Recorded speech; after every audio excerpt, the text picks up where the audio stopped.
Nerdrotic.com. Welcome, travelers, to the fringes of reality, where the strange and mysterious meet, and the thin veil between fact and fiction is torn.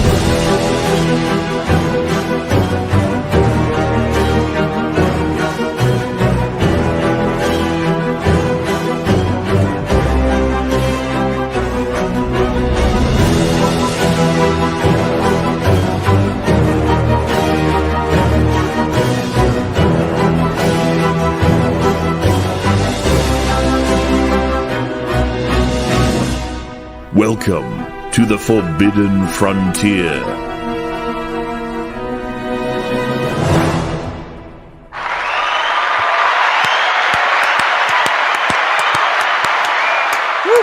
Hello! Welcome, Hellions, to the Forbidden Frontier. We were going to talk about the Anunnaki. We have pushed that to next week because there was a lot of big news. Of course, I'm probably gonna miss that episode now. Oh, Dang no. it. Well, I was kind of hoping, I mean, not in a bad way, dude, that you'd I miss know. this one. Like, what I the know. hell? I know. Yeah, me too. I don't understand it. I got to get He's the name just of it. comfortable, I think. Well, yeah. I mean, like, who wants to, like, right now, like, who wants to come out? It's like, I'm with mom. It's really kind of warm in here. It's nice. Mm-hmm. They play good Yep. music for me. What do I I'm need to come fed. out for? It's Yeah, true. I'm fed. Yeah. All good.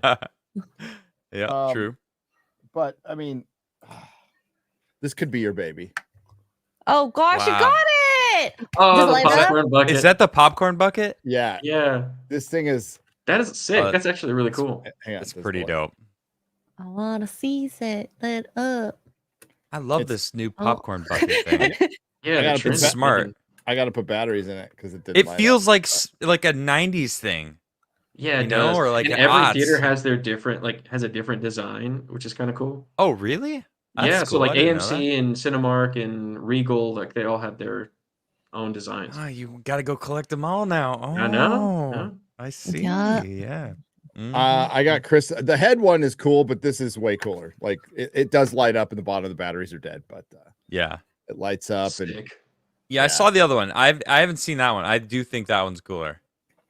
yeah, like Yeah. this is tight. This is like, yeah, this is So really. you got to get like a Whoa. 1-to-1 That's scale replica of a face hugger, and then put it inside. put that. it inside with a liquid. With a Mm. liquid. Yeah, Yeah, with some kind of Oh, liquid. suspended. Oh, yeah, that's cool. I dig that. That'd be I cool. like that. They said your microphone sounds like ass. Yeah, it does feel like you're using the wrong mic. Mine? Yeah, Yeah, yours. Let me try. Let me try. feels like you're coming through Should be this. your camera. I mean, He's on the Yeah, I hear road. the room. I hear the room. you're gonna probably hear the room anyway, but that's all right. That's all right. Hello, Adam. What's good? I am still waiting for my son. He's as we talked about it. He's still hanging out in his mother, just being lazy. But you know, kids these days. But other than that, I've had a great week. Just doing my show, and I did a bunch of work on my property. My property is being altered. I've gotten over 6 pounds of chanterelle mushrooms in the past like 3 weeks. Do those get you And- high? No, they're just really expensive and really delicious, and I'm getting them for free, just taking bike rides in my forest.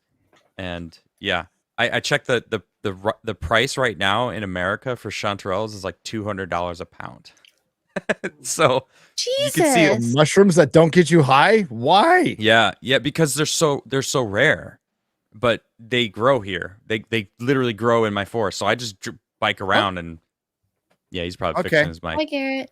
And yeah, so it's great. I'm loving it. I'm just Just about like- to, on my rewatch of Clarkson's Farm. I'm right about at where they they go to the bomb shelter and they're building up the shrooms in there, the mushrooms. in Oh, there. cool. Nice.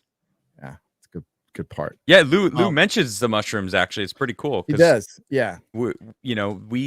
They preceded us according to science, right? The mycelium network. And it also, once you understand, like listening to Paul Stamets talk about mushrooms, you once you get how integral the mycelial network is for the biodiversity of all forests, all Yeah, and it's a ecosystems. completely other. Well, the way he breaks it down is, and we'll talk about it. It's a complete other form of life. So there's other forms of life here we're not aware of, which I think is a very interesting take. And remember, listen, we'll do the preamble on Lue Elizondo, right? But we are going to talk about him. It's really easy to jump right in. Yeah, I watched. We want to.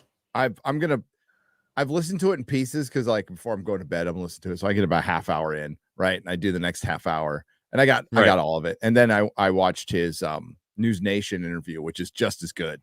Like because they talk to his wife a little bit too, and they talk about the hitchhiker effect going on. That was insane. And they didn't give any details, but he that To the Stars Academy thing, which everybody was suspect on, whether you like Blink-182 or not, I don't. But like if you like Blink-182, that's fine. And it's fine that a rock and roller used his money to do research, but apparently like a job Lue Elizondo moved out to San Diego and the job fell through when he got out there. Like what what happened? Rough. Yeah, bringing your whole family out and the job fell through. It's like what fell through? Sounds like they're being nice or there's an NDA or something like that. I wondered what happened to that because I was covering that shit when it was happening. There's Unidentified. There was a whole like mini series that was kind of produced by him that Lue's in that I highly recommend you watch. And then Lue kind of disappeared for a while. The UFO community fucking hated his guts, or a good portion of them. The government was after him. Oh, there's tons of hate for him. There's tons right now, especially because I guess because of this Joe Rogan, and he's getting like a resurgence in the media because he wrote. Everyone's like, well, he's got a book. He's just riling up, jumping on the bandwagon because of Grush and all that. I mean, it might be true, but it doesn't mean he's wrong or him and lying. Grush come from the same faction, whether you like it or not. Right. That's where they come from. They come from the same faction. So we'll get into all that. We'll discuss it all. Hello, Exure Agu. Hi, I just had a lovely weekend. I went to the Toronto Fan Expo, saw Jay for his birthday. That was I didn't think that was in the cards this year, but had a fun time with Wicked Virtue, and now we're here. Well, I might be a little hungover. Yeah, still all day. Oh God, I ate popcorn. I don't like eating popcorn, but I needed sugar. That's not what you're hungover for. What do you mean? You're hungover from drinking lots of alcohol, X-Ray girl. Admit it. I've seen you at a bar, X-Ray. I've been to meetups with you. Okay. Yeah. Okay, it's been a long time since I went out, and it's a girls' night. And hey, yeah, you and Chris. We don't need excuses. You don't need to explain yourself. You and Chris Gore had the most amazing girls' night in Dallas. Okay. Yes, that was. Closed down the bar. I tend to do that. Okay, I think it's because of the night shift, so I can stay up at any hour and be delirious and functional in conversation. But yeah, I think a little, lack of sleep does make for an interesting live stream. Just like when Shad is sleep deprived, it gets pretty funny. So funny. Yeah, starts yelling a lot more. It's great. Before Garrett gets back, and I'm glad you had a good time. And it's hard, it's really hard to miss Drunk 3PO on his birthday because he celebrates it for 6 months. So we got another 6 months of fucking Drunk 3PO's birthday. Whatever. Happy birthday. Did he get 100,000 subscribers for his birthday? I don't know. I'm not sure.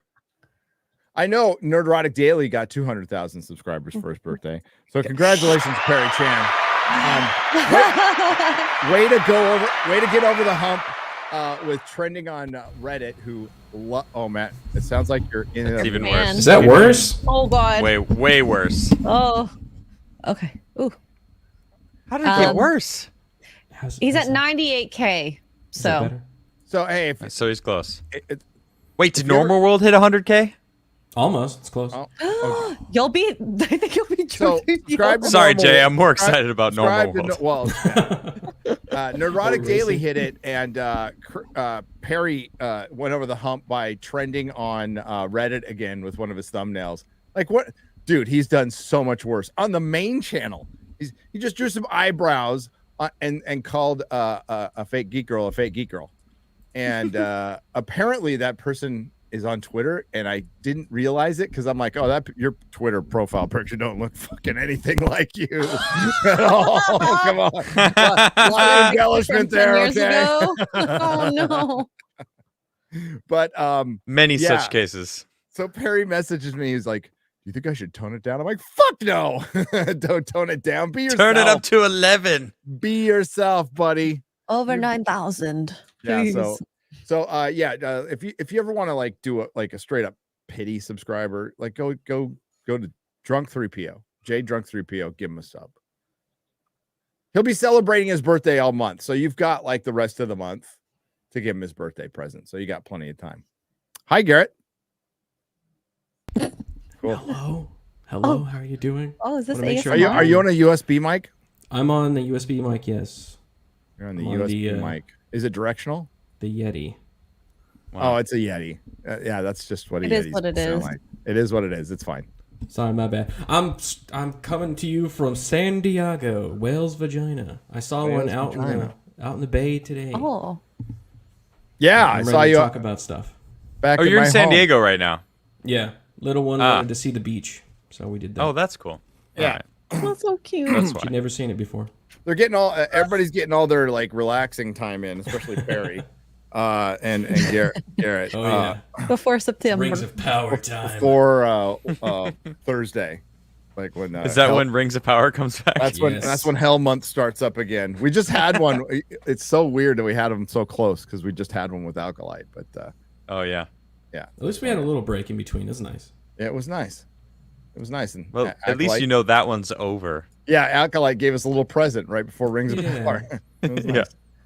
nice. So Lue, we were talking about Lue Elizondo, and you were listening to it on the Bay, Garrett. You said so. Preamble That's with Lue Elizondo. The reason, one of the reasons he's controversial is he's a counterintelligence agent. So former counterintelligence job, agent. or was. It was his job to well, he says to find out what the bad guys were saying about us, but also part of his job was to sow the seeds of discourse in regime change. Like that was another part of his job. All right. Does that totally dismiss him? No. Does it give legitimacy to people's doubts? Yes, it should. That being said, I thought the Rogan interview was great. Same. And I don't think I think there is a faction in our government that wants this out, that absolutely wants it. Our government's big enough. It's got factions. There's some wild shit they talk about. There's some weird and wild shit in our government. I don't think I'm telling anybody here that something they don't already know.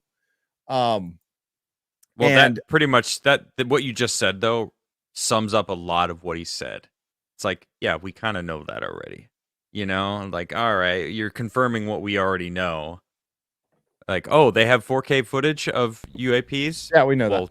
Of course, But, sure. but can we see it, please? We see this. I know. I totally agree. But like, so we're gonna discuss him, and people can be discussed by him, and people can be disgusted by him, and that's fine. That's absolutely fine. But I think this helped his cause. I think this interview on Joe Rogan did not hurt his cause at all. I think it helped. Yeah, it was a very good interview.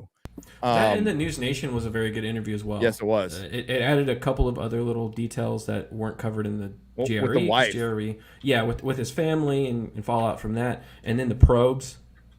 The probes, dude. Yeah. You know about the probes, right? Gary? Yeah, Zorbu was following him around. No, it's the hitchhiker syndrome, and then his wife, them being uprooted, the fact that they're broke and they were living in a fucking trailer. So the whole like I'm doing this as a grift thing kind of falls apart.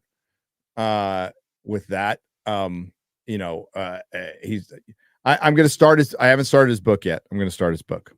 His book is called You have it? Yeah. So I got to get that to you guys on Audible. It's imminent. Cool.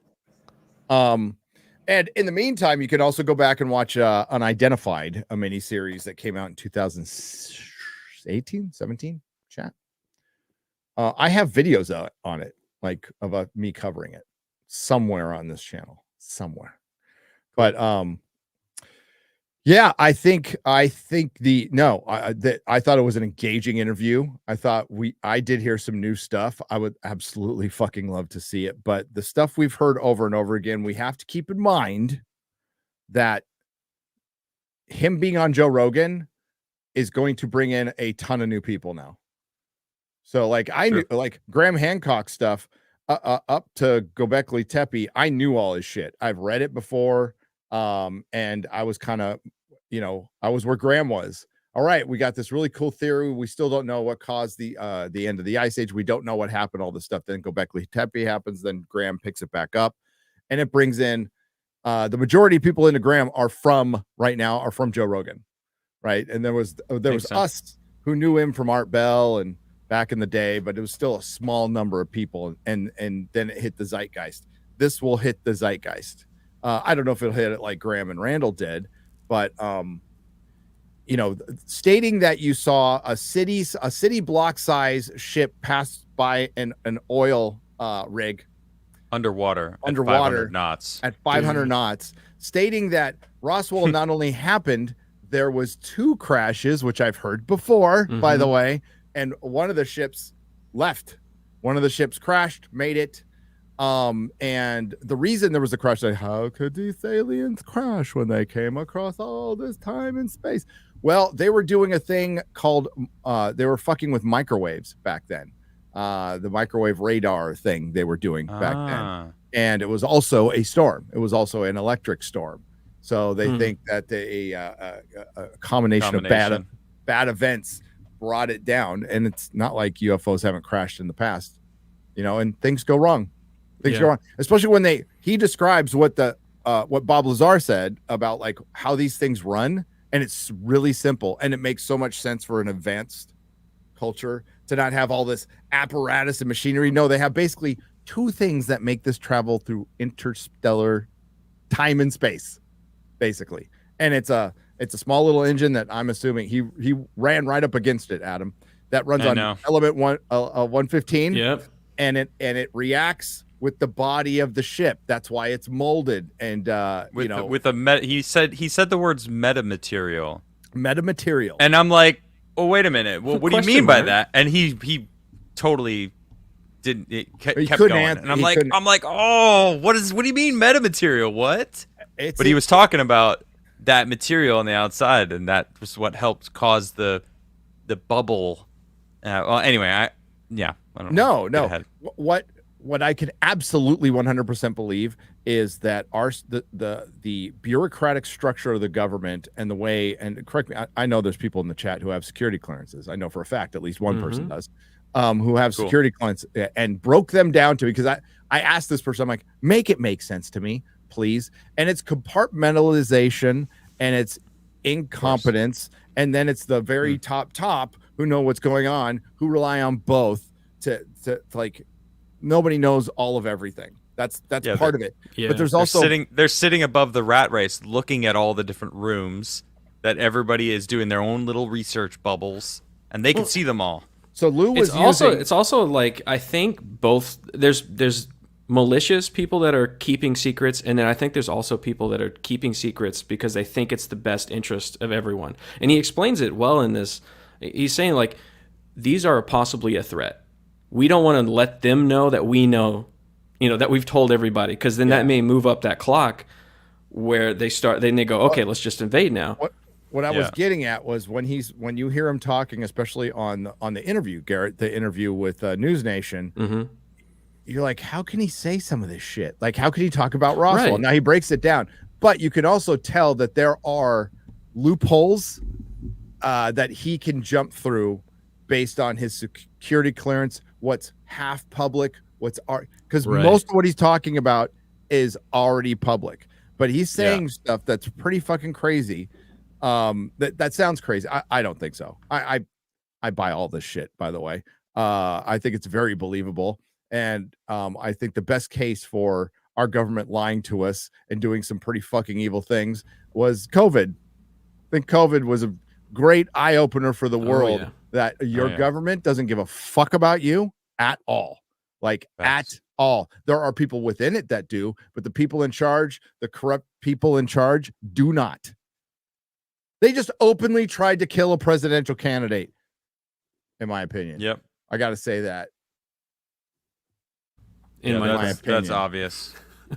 In my Yeah, opinion. to what Garrett was saying though, with the they might invade, he made a good comparison to what we do as humans, how we look at an opponent and how we scout them out, and that was good. But you know, Yes. he used the Cold War as like a primer into this conversation. Talk about the Cold War wasn't a Cold War. There was proxy wars going on, and to the point where they actually Russia and U.S. were communicating and saying like, hey, if you see something, don't automatically assume it's us.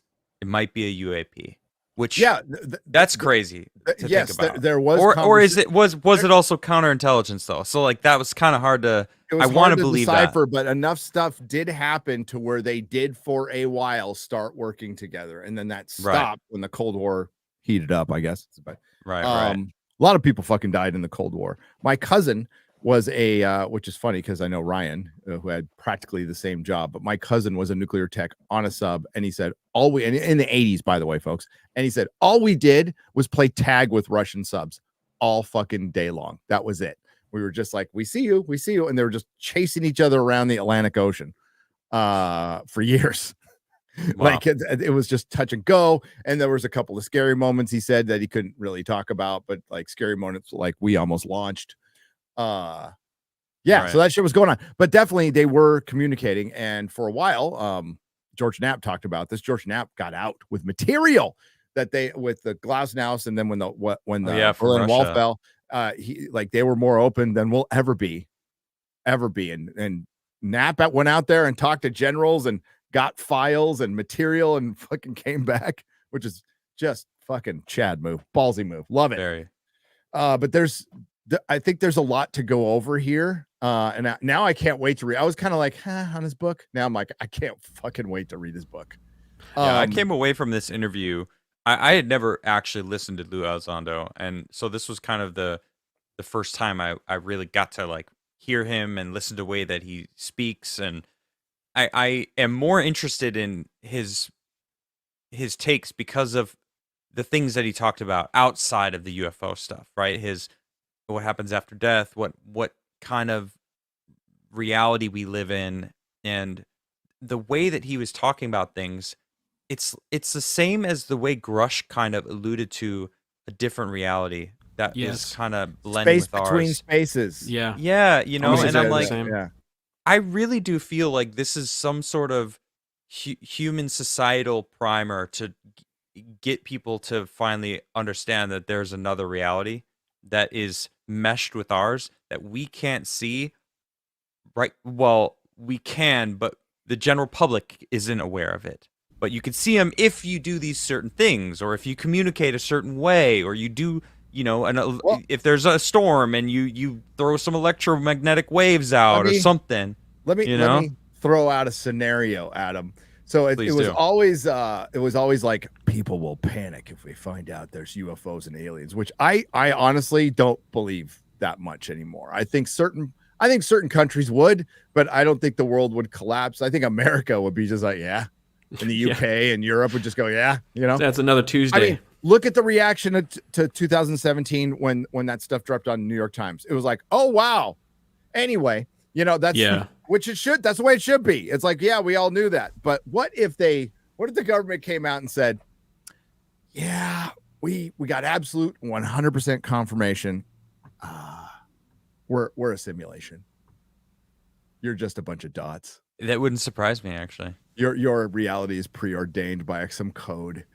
I mean, that's not really a stretch. That would freak people out. Well, if you think about a lot of people that have faith in different, whatever religion that you follow, that is kind of what it is. You are a programmed, it's a simulation, if you want to use that word, but it's a creation. But you have free will. At least in the Bible. That could be programmed as well. Turns out you really don't. You think you do. You're programmed to think you do, but you don't. And they just find confirmation that people would shit themselves. They would. I don't know. I've been talking about simulation theory a lot in the past week because Nisha discovered the Y files and we've been watching them together. And the one about simulation theory we have just been discussing a lot. And it really is interesting when you know the quantum mechanics of quantum entanglement and understand the physics behind it and how that doesn't make any sense and how it's not actually possible unless time isn't linear. And when you think about the fact that time isn't linear and things change when you observe them, that's what simulations do in a video game. When you observe something, the computer exactly it brings it into focus for you, but all the rest isn't actually rendered. And, so and that's just what we perceive. Interesting. It's just what we perceive. Exactly. Yeah. Right. And he brings that up. He brings up gravity. He's all, gravity's not a thing. It's a reaction to time and space. It's an effect. And we don't know what causes the effect. Yeah. And it's in the other interview, Adam, where he brings up like, hey, I don't know where they're from. I don't know if they're from outer space or below the ocean or the space between spaces. I'm like, oh, okay. I like that's where he sounded like Grush. I'm like, oh wow, that's wild. And I think they're telling us without telling us. I think back to the main scientist again. Watch the first Jeremy Corbell Skinwalker Ranch, where the scientists and they have been there for years, and they're like, we couldn't get anything to repeat. I couldn't do anything. All I know is that I am now a believer. And I'm paraphrasing what the guy said. And the UFO phenomenon is far weirder than we ever thought it was. It's not simply just little green men from outer space. It's not. Yeah, flying in and flying around. Much more complicated than that. Yeah.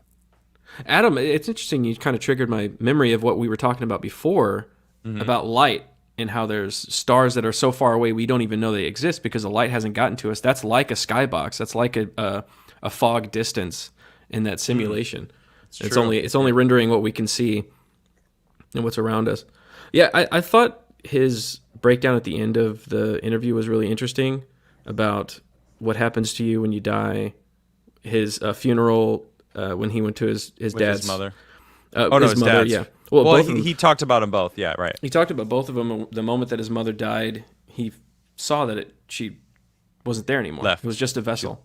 She left. And I just went to my grandmother's funeral, and that is exactly what my dad said. That is word for word. He said because he went to go see her like right after she passed, and he said it wasn't her anymore. Like I can just feel there was something different about it. Yeah, and there's a lot to that. It's an interesting question when you ask like what makes you who you are. People usually say like the brain, your soul, your personality. So if you get hit in the head and you're not consciously there or something's changed in you, are you? Like we can make the difference between when you die, of course. Maybe the 21 grams. functionings of your yes, exactly. Maybe the functionings of your brain that tunes into the Akashic record and your soul or whatever stop working. So you're still trapped in there. Metallica 1. Okay. But sounds horrible. It sounds that's hell. Or it's a radio. Our brains are radios, and we're tapping into that consciousness, and our radio just breaks. The consciousness is still there. We're not trapped. We're just kind of tuning into that frequency, whatever that is. I couldn't help but think of like when my dad died and my grandma. I've told the story before, and they died at the same minute, and my grandma was like old but healthy, and they died. They died the very same. They died the very same minute. So that was fucking wild. And that's when I stopped being an atheist. That day was the day I stopped being an atheist. Yep. Now that you say the whole like radio waves thing, it makes me think, hospitals, when the moon is nice and full and people go a little wah crazy, when the solar flares, was there something going on as well? How that could affect the brain, who knows? I don't know. Maybe Gina we're getting Carano static. She posted a video, I don't know, a month ago now, but it was this woman talking about if we are celestial beings and we are coming down to Earth to experience what it's like to be human, and how amazing is that? We get to experience fear, love, emotions of all different range, and just a chance because we are in these these bodies of the human, and you have these emotions, and we are sentient beings. We are aware of the universe being aware of itself.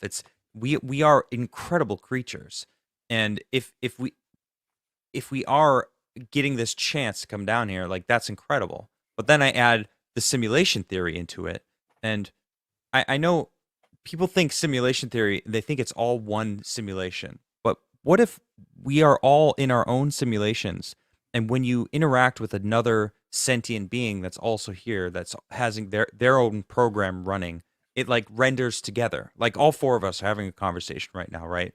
So what couldn't it be said that we are four different programs in this simulation, but four different beings that are maybe on the outside plugged in to the matrix mind, if you will, it's easier to see it. Yeah. And we're just like rendered together because we're all communicating in the same instance, right? I don't know. Just another thing that it's another thing to think about. Now we're gonna get into Lue in just a moment, but I gotta take care of Lue was talking about all of this. Yes, he was, and we'll get that's we'll the get cool back thing. into it. That's it's the much needed expansion of the UFO topic. Like Facts. And it's not like I grew up on Mars and I was de-aged and all that bullshit. Like we're getting into like a really good esoteric mix. Okay. I think Gary's trying to tell us that he grew up on Mars and no, he was de-aged. Maybe. No, I wasn't de-aged. I was just there. I was there when there was civilization. All right. Tonight's episode is brought to you by 5G. So here's the thing. You're told that smoking wouldn't kill you, which was paid for by the tobacco corporations who made billions off of deteriorating lungs and addiction. It wasn't the lungs they made the billions on. It was the addiction, and it was the pumping up of nicotine, which they got busted for, which is weird because of the next subject. How about they said saturated fats are good for you? They got rid of the cane sugar. Remember, I remember those days. You guys are too young to remember when they got rid of all the cane sugar and they started putting the corn syrup garbage in everything. Except for that's Mexican Coke. That's why everybody goes back to Mexican Coke, That's baby. right, baby. That's made with cane sugar. No high fructose over here. Now I go back to the days when there was cocaine and Coke. No, I'm just kidding. So the multinational food conglomerates could print money while America got fat. Do you remember this one? Vaccines are safe and effective. We all know how Big Pharma profits off of our sickness. Exactly. By making one of the most addictive pills ever made, oxycodone. Oxycodone. I don't know if this should be part of the ad read, but I'll tell you how fucking addictive it was. I was in the thralls of addiction in a relapse, and I did oxycodone for the first time. And my first reaction was, I'm dead because this makes me feel too good. And it was just super addictive. So yeah, these are the worst drug dealers of all time. So tell me this, when they tell you that 5G radiation from your devices won't hurt you, do you believe them? While the electronics and communication companies make trillions, do you believe them? Ask the bees that 5G towers are killing if you could, but you can't because they're all dead. No, some bees are still around. Go to, by the way, there's a cool way they have the bee disappearance in Doctor Who. You'll have to watch it. They explain the bees disappearing. Don't spoil. I won't spoil. Go to 5gfree.com/Nerdrotic and use code Nerdrotic to save 15% off your order to check out the EMF badge for your phone that don't work or you shouldn't buy. Don't buy the other ones. In other words, they're saying they suck. 5gfree.com. We have a range of unique products brought to you by Rumble. Hail Rumble, by the way. Hail Rumble. With our lineup of proprietary supplements, device protectors, and radiation medical kits, 5gfree.com has you covered. Every purchase supports Rumble and the fight for free speech and freedom of having your balls radiated. I added that part. Which is not good. You don't want your balls You don't want that. Yeah, it's no good. Well, Zorbu gets to it, then you really don't. Hey, maybe the 5G thing will protect you from Zorbu. Dude, okay, get me on that 5G right now. Hey, dude, they talked about abductions. They did. They went in there. Lue was saying that they found organic / possible chip things in people that claim to have been abducted. And he showed pictures of it. In the News Nation. It was in News Nation. He showed a picture of it. Do you have that picture? Can you show that? Let me see if I can find it. We got to show people Here, I that. got it. He also explained something real quick. It's a small little bit, but the term UAP. I love that. The way that he explained why they changed from UFO to UAP made sense to me, because unidentified flying object. He said we are dealing with transmedium aircraft. Or I understand craft it now. But fuck it. I'm just gonna call it UFO because they still can fly. I think that's a bullshit. I mean, they fly, they go underwater, they phase through fucking the mesa. We see them go right through the damn mesa. But are they flying? Are they flying? I don't know. though? But UFO is just fuck that. It's a rebranding thing, and he does mention that too. It was a rebranding because of the stigma. But then they had to change the UFO. Because it was the unidentified aerial phenomenon, but now it's unidentified. anomalous. It's an unidentified anomalous. and anomalous. So it's But I think it does fit because we don't know if it's here in this plane or if it's in a different plane or it's some other dimension. It's anomalous. It's anomalous. We get it. So yeah, if I'm sure a lot of people in the chat here, if you're in the Forbidden Frontier and you've been around for a while, you know the name Roger Lear. You do. That's the doctor who removed... Travelers. Yes, Travelers. That's the doctor. He passed away. Doctor who removed alien implants and also got some of the best fucking footage we've ever seen of a UFO, the Turkey UFO, where the you could see the little guys in the window. Oh yeah. That was Roger Lear, legend. So yeah, there's a little thingamajig there. What? He said it was moving on its own. Yeah, under the microscope, and it freaked out the doctor. Yeah, he didn't even want to look at it. Yeah, a little part of it, just where that arrow kind of is at the right side. He said there's like metallic things that kind of little black part. Out. Yeah, it moves. That's weird. It's freaky. Well, we have nanoprobes, so that's inside you, Garrett, right now. There's probably. Oh, that is mine. That's mine right there. Oh, that's it's lining his anal cavity. Just a bunch of them. Like, look how small it is, because I'm assuming that's the hand. Yeah, it looks like a hand. Yeah. Wow, quarter black and now quarter Zorbu, actually. No, I love that he's fusing with me. Like, yeah, I love that they're going there. Like, and we need to, because by the way, disclosure has been completely shut down. Like, there was a lot of hype, Adam and Garrett and X-Ray Girl, but from 2017 on, from that article, that disclosure was imminent. Before that, there was a lot of hype that disclosure was imminent, and people thought this is it. We're getting our disclosure now, because this goes back to 2001. Dr. Stephen Greer put together a pretty solid panel of people that spoke to the press and government officials. And it looked like we were on our way to disclosure back then. 16 years later, that the New York Times thing happens, and then it gets shut down again. Like, it's completely shut down now. That Arrow program is bogus. It's a complete. It's Project Blue Book all over again. That's all it is. So I wouldn't even fucking pay attention when Dr. Sean Kirkpatrick's piece of shit. So And I know that the guys like Lue Elizondo and Grush and all the others are trying to work with the government and trying to work with the factions within the government. Not with this government. I think maybe with the next administration, you might have a better chance.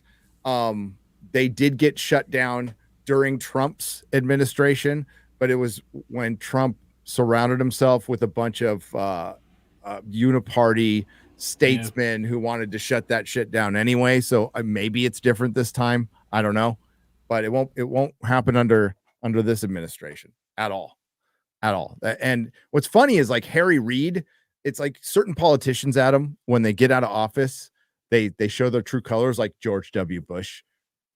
He became everything we thought he was once he got out of office. I feel like he did when he was in office too, but I did too. I'm not a fan. I'm not a fan. But, like, you notice how. But the thing is, like, he's all buddy with Clinton and Obama. They're all pals now. Oh yeah, that's the way it is. That's the way it is. But Harry Reid, to his credit, a guy I never liked as a politician ever.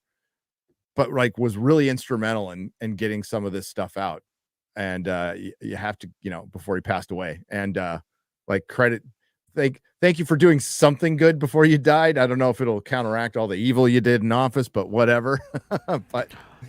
But I think there's something to that. It's like there's the white hats and the black hats, like hackers, right? So there's people in there. It's so broken right now and corrupt that the black hats have a lot of power, but there are those white hats out there that'll do what they can to, even if they, we disagree politically. I think there's the white hats and black hats on either side of whatever the political line is, because that's outside of that paradigm. Yeah, and I guarantee you the government's too big to just have for one, it's mostly controlled by Democrats. Most of the people who work for the government, for the federal government, who are employees are Democrat. I think it was the percentage 90%. It's 90, 80, 90, little high, little too high. But that's the kind of apparatus it is, and they all work to protect the government, not us. We completely understand that, but I think there are good people who work, and I know some that are really good people who just want to do good, right? They'll never become politicians because they want to do actual good. And I do believe there's a faction who probably wants to get this out. I believe there's that religious faction that's in there. Can totally believe that. What the heck? Totally believe it. Totally believe that. Yeah. Was it Collins Elite? The Collins Elite. And the Pentagon. And and then you have to I want to ask one more question. It's like, what do they know? I mean, dude, what if they are demons, bro? Yeah. What if they're right? I think I don't think there's one alien race that we've contacted. I think that'd be ridiculous to even think that. I think there's multiple. Well, if there's multiple. There's got to be more that have contacted us. That have contacted us. When he talked about the Vatican and how he painted the picture of they're the original intelligence network, or at least the oldest running, because they have priests all over the planet that eventually any crazy thing, which is miracles or what would be considered a miracle, or maybe devil work, whatever, would make its way up to the Pope and the people at the very top in the Vatican. What's in those vaults? You can only imagine. I want to see it, man. What's the real third secret of Fatima? There? So I think you said maybe it's invaders, right? So Lue Elizondo said, we have to, of course, as a government, I want them to work, and I want them to look at every eventuality. And that's what I was going to bring up earlier. Actually, you said invaders, because the Cold War and fast forward to more recent times, where if you're scouting an enemy, and then just in case you need to defend yourself and attack this enemy, and the enemy finds out that you know everything, you have to then use all the info. It's either now or we lose all advantage, and the enemy can basically take us out. And he said, all right, well, what if that's the aliens? What if what we release, what if they don't know that we know about them, right? And we release this information to the public, and then suddenly these aliens are oh, they're going to team up now. They know too much. Mm-hmm. We should invade now. Well, because he said there's a 1% chance that there's a chance of invasion, or at least if there is a chance, whether it's 1% or not. The fact that exists, there's someone in the government that has that job. That's what if we are invaded? So they have to treat it as a real national security threat. Therefore, there's a branch that, or somewhere in some compartment somewhere, working on a plan if we do get invaded. Yes. Yeah.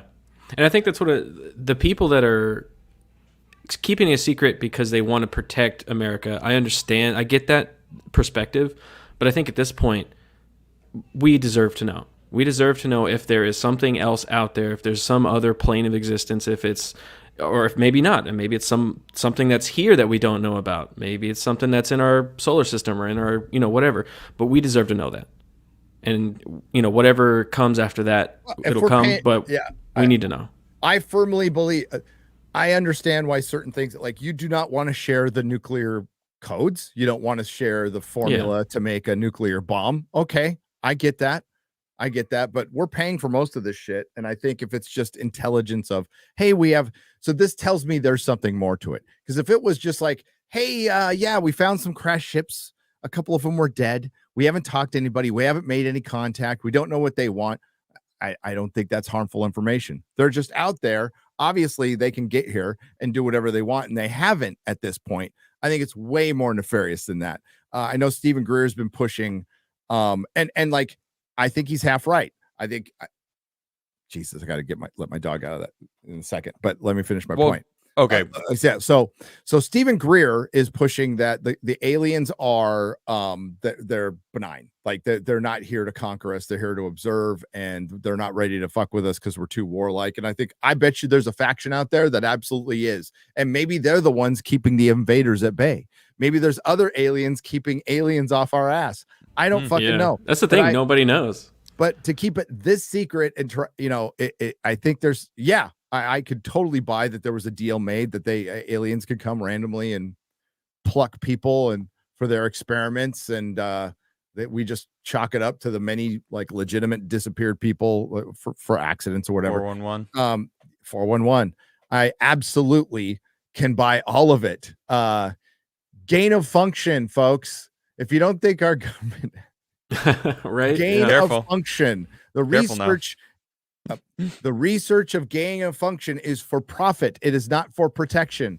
They are making things that will kill us faster so they can find a drug to cure us, kind of, to make money.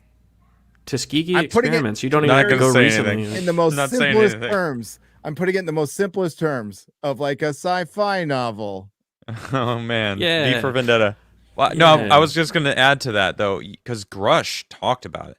Yeah, he said there may be some agreements that we've made with these entities, and it's like, what? Like, what do you mean by that? That would explain the secrecy. Like, the of course. Like said, they, think about it. Lue Elizondo. If America have a connection, like if they made a deal, right, then they can't like tell the world, because China will be like, what the fuck? What? Russia and all the freaking rest of the world would be like, wow, okay. The aliens compartmentalized us because they made a deal with every other country, too, right? Yeah. And then there's other aliens going, wait a minute. Maybe the benign ones were like, okay, we're just trying to keep the peace here, guys. Just don't fight. Don't eat the people down there. And then like, what? They're all making deals with each other to reverse engineer, and they're allowing them to steal their own people and stick probes up their ass. And it's probably extremely complicated. But so if it was as simple as what they were initially saying when the 2017 article came out, as, hey, there's some weird things going on there. We're not saying they're aliens. We're not saying they're from outer space, but that's not ours. We're saying it's anomalous, but we don't know anything about it. We're just completely clueless. That's some bullshit. That is some bullshit. Adam, Garrett, even you extra go. Take over for a second. I got to go. Sure. Make sure my dog's okay. I love when he brought up the temporal movements. Like he imagine you see something that's jutting around, tic-tacking around, that doesn't make any sense. And he went on to explain wormholes, essentially, right? And he called them time bubbles. Because if you can imagine what gravity is, and we kind of started talking about it, and I wanted to bring it back up because it's such an interesting concept. If you could manipulate gravity, which when you think about what gravity is, it's the warp of space-time, right? The denser the object is, the more the space-time fabric bends, right? And time dilations happen, right? He talked about Einstein and went a little bit more into the details of that.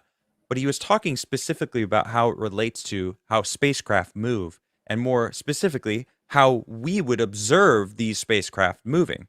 To us, they would be moving very erratically. But if he took a piece of paper, and during the Joe Rogan interview, and he drew a line from A to B, and he said, imagine, if you will, if you could, this is a 5-hour trip, and if you could manipulate and condense gravity, or manipulate gravity to warp the space-time fabric, then you can and then he basically like scrunched the piece of paper together, not like folding it. That's more like a wormhole, just jumping from a place to place, but basically making it so you're skipping a bunch of the trip, but you're still going on the same line. And to us observing it, we would see this straight line, but it would be like skipping and jumping, and we would perceive it going at insane speeds. And he was kind of alluding to the fact that that's kind of what was happening. And because he was getting oddly specific when he was describing this. Did you notice that? Yeah. Yes. But then I he did. specified that he couldn't go further than that because there was a line that he Right. could not cross. And it's like, oh, you know more than that, too. Oh yeah, he even said that. Come though. on. Is this where he said like I can go right up against this, but I can't say Yeah. anymore? Put that little pinky over, he'll take So it out. That's that Right. loophole. So there must be some report where it is like there's a bunch of stuff that's declassified. He mentioned the Black Vault. So I've known about Yes, the Black which we've Vault gone for- over. Yes. And the Black Vault is a great resource. If it's weird because there isn't some super centralized website for UFO like sightings, reports. There's lots of little ones, and yeah, there's MUFON and everything, but like it's an ancient website and it's fun to go through.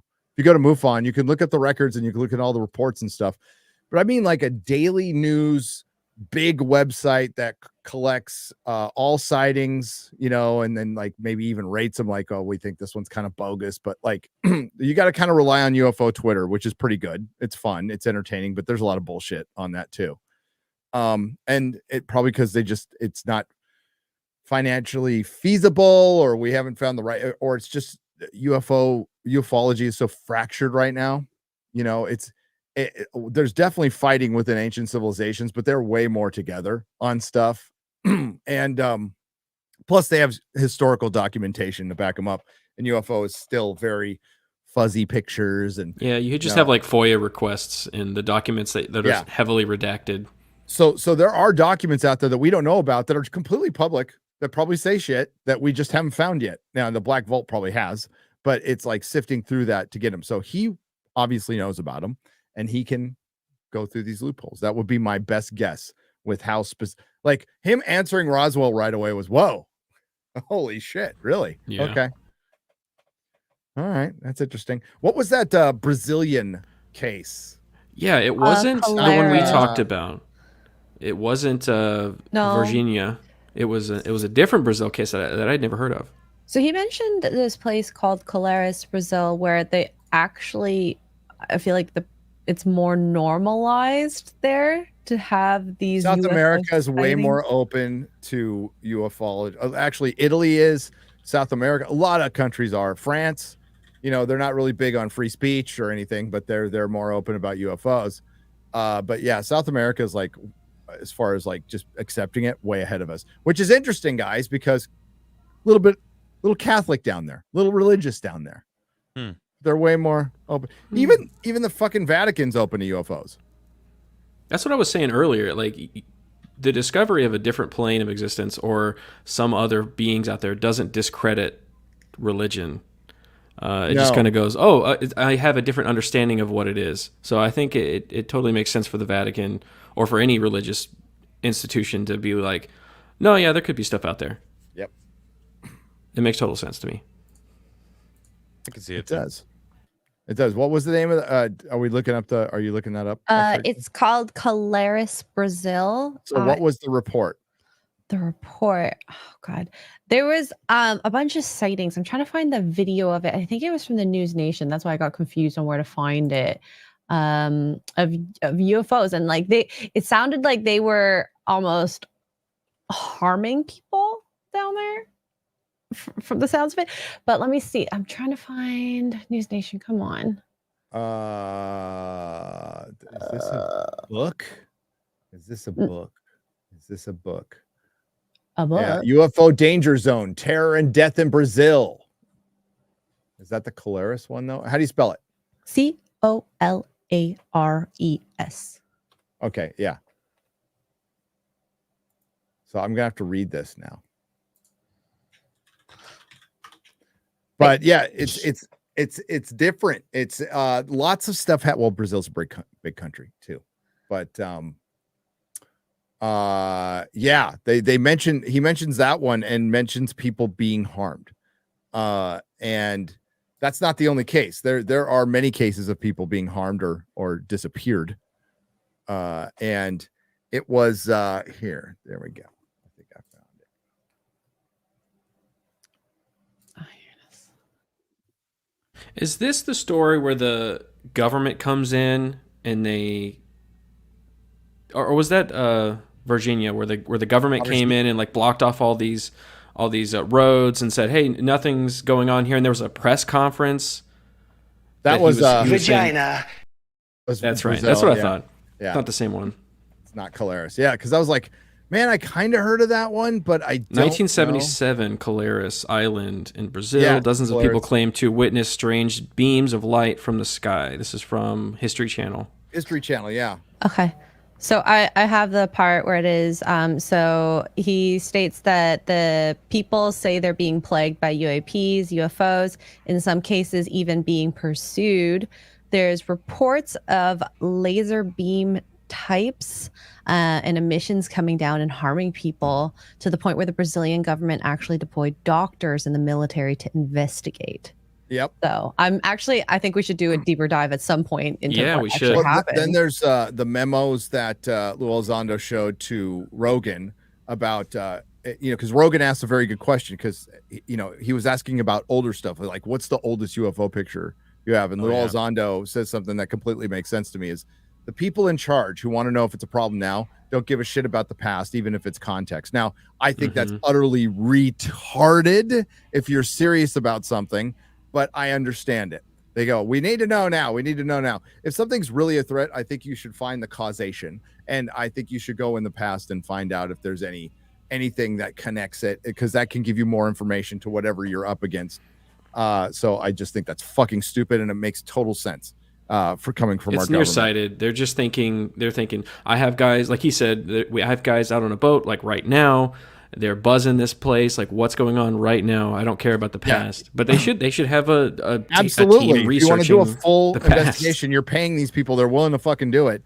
And I think it'd be fascinating to find out, and it'd also help you. But that being said, he produces a couple of documents, one from 1950 and one from 1952. And this is post Roswell in White Sands. They're getting buzzed for an 18-month period so much that during, like, when he discusses the writing of the memo, it says in the memo, it's still happening. It's happening right now. Like, we need to look into this. Like, we're getting buzzed, and it makes total sense. It's a lot like First Contact. We've talked about this. First Contact in Star Trek is when a civilization achieves warp, and then they get contacted by the Federation. And I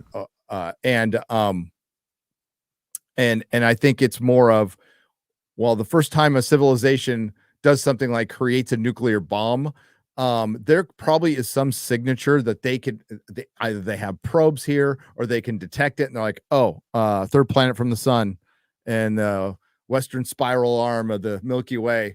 Somebody just blew up a nuclear weapon. We need to go check on them. Or created AI.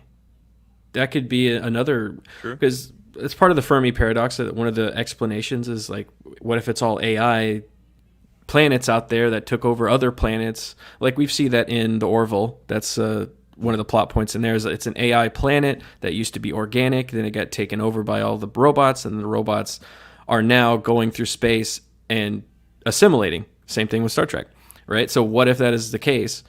And the first little tick on that is creating the first AI, models, and then that's why maybe that's kind of rising. Why there's more people seeing UAP and the discussion of UAPs getting higher, and maybe it's because we're developing something that is going to lead us down a road that they are like, oh, we need to take down every planet, every civilization that creates this type of technology.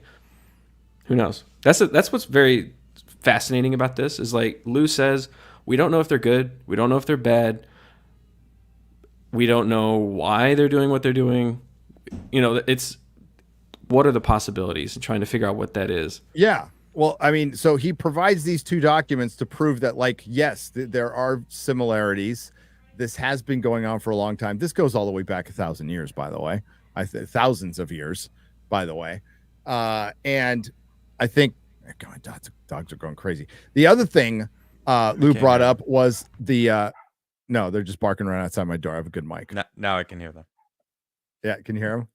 Now I can, yeah. They're having fun. Yeah, they're having tons of fun right now. So Lue Elizondo talked about the honeypot the trap that they were going to set, which was fucking crazy. Did you guys catch that? Is that in the other interview? That's in the other interview. So he was going to set up a honeypot trap. They had proposed capturing the Tic Tac, and they were going to do it by sending out all their nuclear vessels. So they're attracted to nuclear devices. So we're going to send out possibly a bunch of nuclear vessels, including submarines, ships, battleship ships, aircraft carriers. Some of the submarines will have nukes on them, and we will make it so irresistible. Somebody on a mic just going, "We're gonna blow this place up. Yeah, we're gonna launch them." Yeah, there's a operation known as Interloper. Operation Interloper. It never got past the planning phase, and according to Lue Elizondo, a bunch of generals checked off on this. Security agencies were like, "Fuck it, let's do it." And somebody way up said no. Like, yeah, no. And because they were worried what they were going to find. It's not like they were going to launch anything. They were just going to just send out a bunch of ships. I love the fact that we for one, the fact that you think you can catch one. It's stupid human. But the fact that we tried, I think, is at least thought about. It's kind of cool. It's also spirit, very human. Yeah. Straight out of a movie doing the honeypot thing, and I'm like, holy shit. And who knows? Maybe they weren't interested because they already have one or 9. True. I wanted to protect all that information. Who knows? Yes, but a lot of cool stuff. All right, hang on. I gotta take over. What's up with Christopher Columbus? He dropped Christopher Columbus's name, and I'm like, because he saw a UFO. Christopher yeah, he was talking about the reports from some of the sailors. And I had never heard that. You never heard that? Oh yeah. No, I never had. Goes to sea. They saw lights. The Bermuda Triangle. Yeah. Look it up real quick, Garrett. I have an article actually here. I'll post it. Pop it up. And then they started talking about sea monsters and stuff. That was also the fun. Kraken. Yeah. I thought that was interesting, finding the octopus fossils or the suction cup fossils.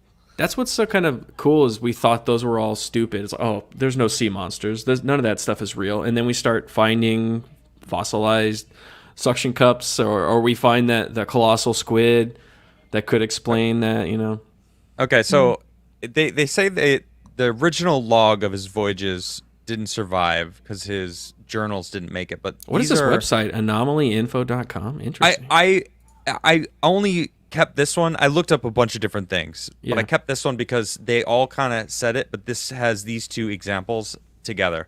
All right, the first one is they sailed that day and night 27 leagues and a few more on the route west. And on this night, at the beginning of it, they saw a marvelous branch of fire fall from the sky into the sea, distant from them 4 or 5 leagues. Now, people say it was a meteor or all these different things, and then this one, which it really could be anything, right? But a marvelous branch of fire, that sounds like a meteor, I suppose. But you think about a burning branch falling, that's not a circle, right? You think a meteor, it's like a comet, it's got the streak, but a burning branch, to me, when I think of that, it's more of I don't know, that is an interesting way to describe it. Yeah, it doesn't feel to me like a meteor, Okay, and then this one, this is rather long-winded, but and I could just sum it up for you. The way that they could tell if it was the ship ahead of them found land, they would hold a lantern up and raise it up and down, right? And that's okay, the ship ahead is signaling that they found land. Well, I guess that it was going up below the horizon and then back up and then below the horizon and back up, and they weren't that far away, so there was like this like idea that maybe that wasn't actually the ship in front of them, and maybe this is some sort of light that they saw that was leading them, or that was just kind of floating around. This was in the Bermuda Triangle area. Now Lue talks about there's this phenomenon, shit, I forget what it's called, but there's this like St. Elmo's fire. No, yeah, maybe that's This is what like it a was called. visual mirage. Do you remember? He said it. I think it's Yes. St. Elmo's fire. It's St. Elmo's fire. It is? Okay, yeah. And on the edge of the masts light up, and they think that like maybe that's what it was. But that doesn't explain the bouncing light up and down and how it dips below the horizon. Because if you think about, if you have a lantern and it's dipping below the horizon, you're not close enough to see that light from a lantern. No, Mhm. no. If it's dipping below the horizon, that is And I would- far. In I would Commerce also Sea- assume these they're on a ship. These are experienced seamen. They know what they've like. This is odd. Seamen. This is an odd thing to see. Correct. I don't think it was the horizon. I think it was the water. I think it was bobbing in and out of the water, and it wasn't the lantern. Oh God, what was it? Because it doesn't make sense. Like, explain it then. Dude, you know? I watched too much shit. I watched too much stuff. It was, I believe, in Ancient Aliens, or it was an Art Bell show. I'm not sure, but they did a whole special on sightings from old ship logs, Cool. like a Turkish ship in the 1700 Ottoman Empire, probably saw a giant bright light go under their entire fleet and documented it. Right. Whoa. So it's either in the water, like in the underneath water underneath them, and that's just one example. And there was an entire thing on this. I'll remember it someday, but that would be, there's a lot of that. Crazy. It was Grush who talked about the UFO that I had never fucking heard of, that had crashed in Italy in 1930. Was it 1930 right. or 36, one of those two. Yeah, before The World War II. Vatican contacted us. So like, what is this? And then old Adolf like took it from Mussolini. So and these are the things they're allowed to talk about. These are the things like, so it goes back to Philip J. Corso was just kind of forgotten about. And it makes I think you really need to revisit that book, The Day After Roswell, because a lot of what Lue Elizondo was saying, not everything, but a lot, connects or has connective tissue to what Corso was saying. Absolutely. 20 years ago, more than 20 years ago now, before he died. It's on Audible. Book. Yeah, it's on Audible. Day After Roswell. Love that book. What do you guys think about he talked about this, saying we need to not go after these people that are holding the secrets, and that there's a lot of people that are worried that the public, and there are people that are calling for anyone that's hiding stuff. He wants to award those, like, for coming and bring this stuff out. He was alluding to the fact that, like, there are people in the government that aren't, that they're worried that they're going to be reprimanded or like thrown in jail or whatever for like blatantly lying to keep these secrets. Right? It was like trying to figure out a way to said like get constitutional disclosure. protections To incentivize, yeah, like not Right. reward in the sense of money, because that would be just as Correct. bad. Just Right. Reward in like, we're not going to shame you, we're not going to come after you. You could just say your piece and whatever. Exactly. You know, Yeah. well, like we're not going to prosecute you and Or give them a label you medal, traitor. whatever, disclosure medal. Yeah, we're not going to prosecute you.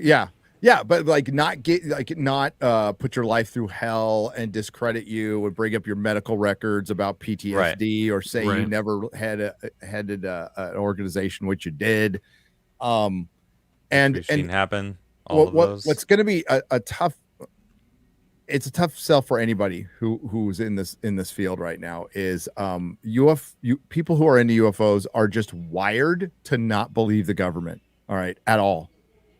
Good reason, for very good reason, because the government actively worked against them for many years, infiltrating MUFON, infiltrating UFO groups, fucking with people with sightings. Like and ruining their lives and ending some. So that's what you have to break through, is this just inherent and healthy, very healthy mistrust of the government. So good luck with that. But I'm open to finding the truth, and I'd really love to believe that there's a faction in the government that, some white hats in there that might want us to know the truth. I don't think it's as simple as white hats and black hats. I think some of the white hats have ulterior motive that, like, okay, some of the UFO stuff is factual. They want you to know it, but they have an ulterior motive that might not be the nicest motive. Well, yeah, that wouldn't be white hat. I feel like that would be gray hats.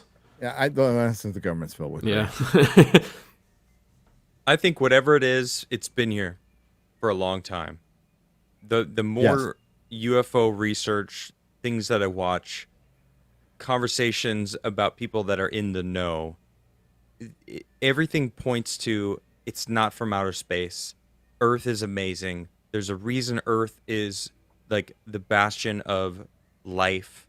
And something Lue said about, he brought up chemosynthesis, which I love, because I think that Enceladus, Titan, Io, these different moons probably have life in them because of it, because we know the deep sea vents in our own oceans create life without the power of the sun, which we didn't think was possible until we found those. And it's called chemosynthesis. And I actually didn't know that was the term for it. And I love that he brought it up, because he was talking, this is after he mentioned mushrooms, right? Because he was, it felt like he was leading right up to the edge of going, we know there's a new species of life that we can't tell you about.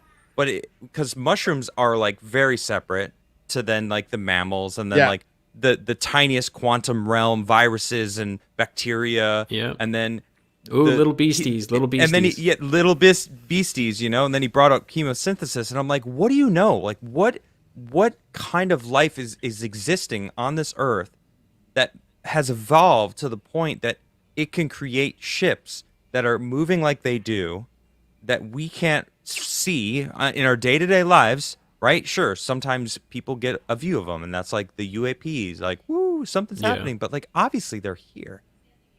I don't know. I think they're here. I think it's Earth. You're absolutely right, Adam. So what he was doing, a lot of times when people know stuff they're not supposed to talk about, but they really want you to know, they get you.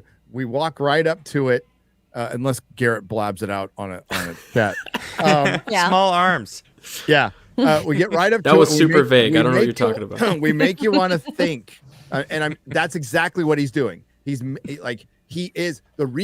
specifically brought that up for a reason.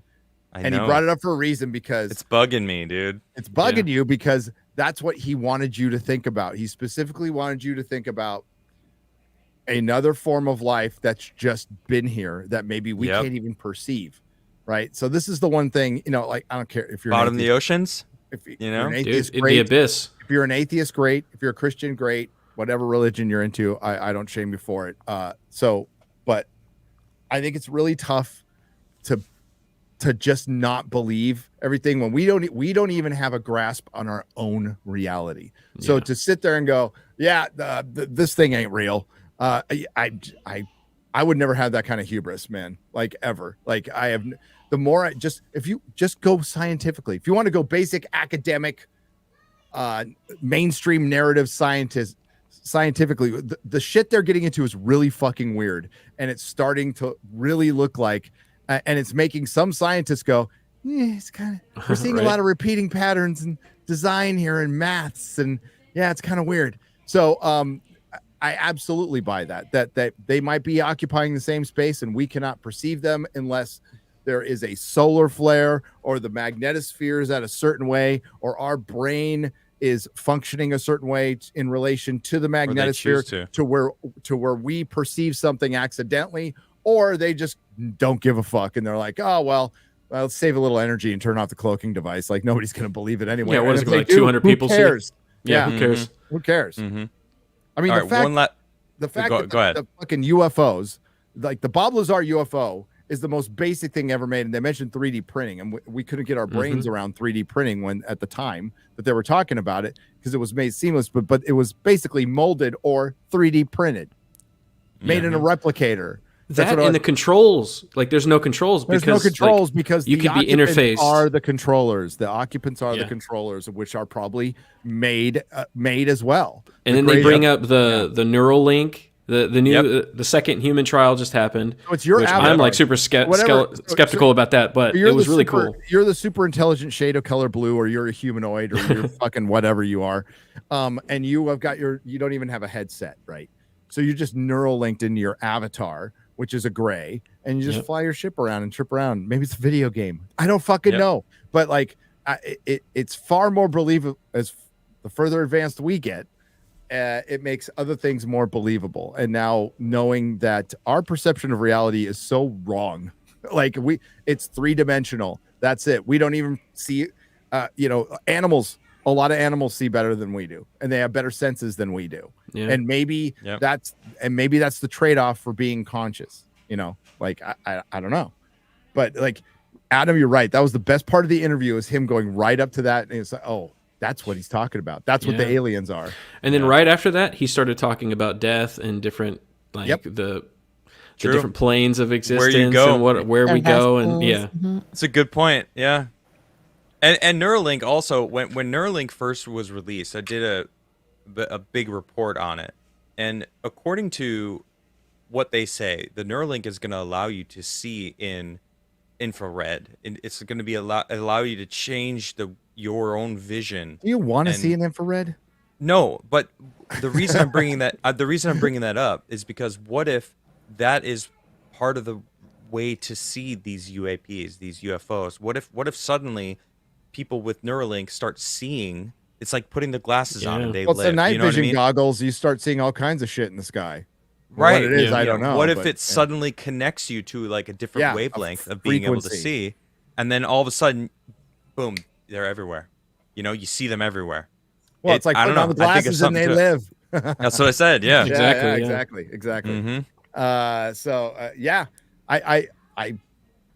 think that's what he was hinting at personally. So I'm right there with you. He hinted to a lot of shit, dude. He hinted to a lot of stuff. This is something it's an interview I'm gonna listen to like multiple times. I feel like I listened to it twice. Yeah. The second time I listened to it, I was making some connections. Like, I started writing the interview. You see my notes, actually. You find it interesting that even in the interview with News Nation, he doesn't refer to his book very much. No. He didn't mention his book at all in the Joe Rogan interview. No, actually. He didn't. News Nation now that I think about mentioned it. They were the only ones. Nation mentioned it. Yeah, but he didn't. So they brought up something That's in the book. respect. So they brought up something in the book, and his answer was so weird that it feels like a loophole. He's all, it's definitely in the book. Why would you say that? Why would you say it like that? So I wonder, and like this is just me pulling this out of my ass, but what if there's some loophole where you can't verbally say something, but you can write it down or some shit like that? Like, why would he answer like that? I forgot what Ross said. He said something specific, and he's all, yeah, it's definitely in the book. Like, that was a weird answer. Maybe he wrote the book specifically so that he could have that loophole, whereas if he were to explain it, he probably would have tripped himself up. And then maybe right. It has to be in a specific way. Couldn't explain it anymore in any way, or else they would have get him. If he doesn't get the explanation word for word what he said in the book, which nobody's gonna fucking remember, it's better it's in the book. Yeah. So I think it's also kind of a clever way to sell the book. Honestly, yeah. Very clever way to sell the book. Smart. But no, he doesn't mention it. And he on Twitter, he was asked about that. He's all, I wasn't asked to push a book. I was asked to talk about like what's going on. That's what I answered. Respect. Yeah, I like that. I like that answer. So when one part before we start going to soups, he was asked, in 2 years, we take the clock 2 years, are we going to be knowledge-wise in the same position now? And he said, no, we're going to know more. Within 2 years. So that's, hey, you put the clock on it. Let's see. I've heard that before. Bookmark it. I'll be happy to see it. Disclosure's really happening this time, guys. It's a marathon. Maybe it's a trickle. Maybe it's a trickle disclosure over like 100 years. Oh, God. That's what he said right after that too. Is it's a marathon. It's not a sprint. Disclosure is going to be a kind of a slow process of revealing information. Disclosure will be from a normal citizen. It will not be from the government. It will be there'll be a Phoenix Lights or something, but it happened. Imagine if Phoenix Lights happened today, like how much fucking video we'd have. It would be insane. We would actually be able to see Phoenix Light Almost was too just much. drones. It was proven to be drones. The one last week. Yeah. Oh, last week, but not the Someday. Phoenix Lights in No, 90s. no. Not saying the Phoenix Lights. The one last week that they were like, "Is this the new Phoenix yeah. Lights?" Let's keep in mind. Let's drones. keep in mind that the government said the Phoenix Lights were a plane dropping flares. Okay, which it Bro. was. And let's keep in mind that on the anniversary of Roswell, our government said, "Oh, we declassified it, and we were just dropping dummies with parachutes that it's Made of wood. Fuck Made off. of wood, bro. Yeah, Get out of here. get out of here." So, yeah, if the government comes out and says and just, I categorically deny it, I'm like, okay, Huh. I kind of don't. What's the believe you. opposite of that? Yeah. They're, So, I mean- they're gonna reveal everything right after the micronova. Sure. Nice. When we're all Yeah. dust Yeah. or underwater. I watched an animation. I can't find it. I will show it next week of how the Earth turned. Yeah, I've it's- seen that. It's crazy because it really Yeah. does. It really does explain the arc. Like Siberia not being Yep. frozen, and Yeah. it's not just Earth. It turns in a way to where it totally makes sense, and it's like, oh shit, Yeah, need to find some Yeah, I'd higher like to see ground. that. yeah. I want to see that again Tech- because I saw Texas that a ain't high while enough. ago. Yeah, I think we're only at 600 feet above sea level here. I'm screwed. If it happens, it Well, happens. there's a lot of I'm ground. gonna get gonna a let it boat. happen. I'm gonna get a boat and just put it on my property. And just kind of have Just in some case. emergency supplies. Yeah, because he said it wouldn't be like No, it's not necessarily 100 be foot. a No, it huge would- thing. It would, It would be, just flood very it would be quickly. like a river flood if you're like way Yeah. inland, because like whatever tsunami Yeah. is going to hit the ground, right, and it'll lose its energy. But Yeah. the water will still go up, but you just won't have that giant wave that vaporizes you. That's Mm-hmm. just going to happen to Galveston and Houston. Sorry, Oh, guys. well, they're Well, not the great Gulf, anyways. the Gulf itself, it depends on where it happens. There is an island. Help me out, chat. Which island is it? Is it one of the Azores, maybe? Where there's it's one of the Azores. There's the possibility where half of it is gonna, because of volcanic activity, half of it's just gonna fall into the ocean. If What it are the does Azores, that- you say? Huh. Falling into the ocean, you say? So half of that, there's a documentary out. So half of it, half of this island could fall right into the ocean, and the tsunami would hit the entire eastern seaboard, fucking Florida up to New York, and it would be Oh, if it happened. Oh, wow. yeah, and it Maybe could it's happen. happened already. It could happen. It's a slide. It's the same thing they're afraid of happening in Hawaii on the Big Island. That there's a big chunk of it that could just slide into the ocean, and the Jeez. tsunami would hit all the other islands. So was it the Canary Islands? It might have been the Canary Islands. I wasn't sure if it was Azores or Canaries. One of those islands over Less there in fun. the Atlantic. But Yeah, let's still fun. scary. Yeah, less fun. Well, I'm not in the East Coast, so I don't care. No, I'm just kidding. There's some people I like there and I'll miss, but no, I'm just kidding. You're like, oh, too bad for Cecil. I'm not gonna miss any of them. Adrian Curry, I think I saw Yeah, her in too the chat. bad. She doesn't care about anything. She's in Montana. She's fine. She's not. Although she has to worry about is Bigfoot. Bigfoot And Zorbu. and Zorbu. Comes for us Rogan all. had a good Bigfoot conversation with somebody about it being a trans-dimensional creature, which is the only way it works for me, by the way. Yeah, it is interesting. Yeah. So Garrett's got to go and play with his 4 kids. Hey, Benny caught up with you, dude. Benny I Johnson saw it. catching up with you. Number 4 on the way. I'm gonna let him have it. So what 'Cause, about I'm Adam? done. Are you going to be like, Popping them out. once one hits 16 months, it's like, let's go again? Yeah. Hell yeah. I want 2 or 3. A brood of the spawn of Crigler running around. And then I called it. I want like a squad of Criglers, and she goes, squad, eh? And she came back the next day. She was like, I was thinking about it. 4 does sound good, and I'm like, It's oh, pretty shit, good. 4. Oh, dang. 4 is pretty good. You have 4. 2 and 2. They could always pair up in different arrangements. so. It's a good number. They could team up against It's each other and even. fight. Yeah. Exactly. Yeah. Yeah, well, you got to rely on that old one because they eventually like give you a break. Oh God, yeah. Thank The old God for the one oldest. eventually- Yeah. The old one is like, True. yeah, want your brother. Want your brother. Or brothers or sisters. Yeah. All right, Garrett, tell the fine folks where they can find you and all that Hey, other stuff. you can find me on a show I do with Dave Landau called Normal World. We're almost past 100K, so if you haven't subscribed, go subscribe to that. Yeah, we're super close, super close. So go check that out. We do a lot of fun stuff. We recently went to the Corey Feldman concert.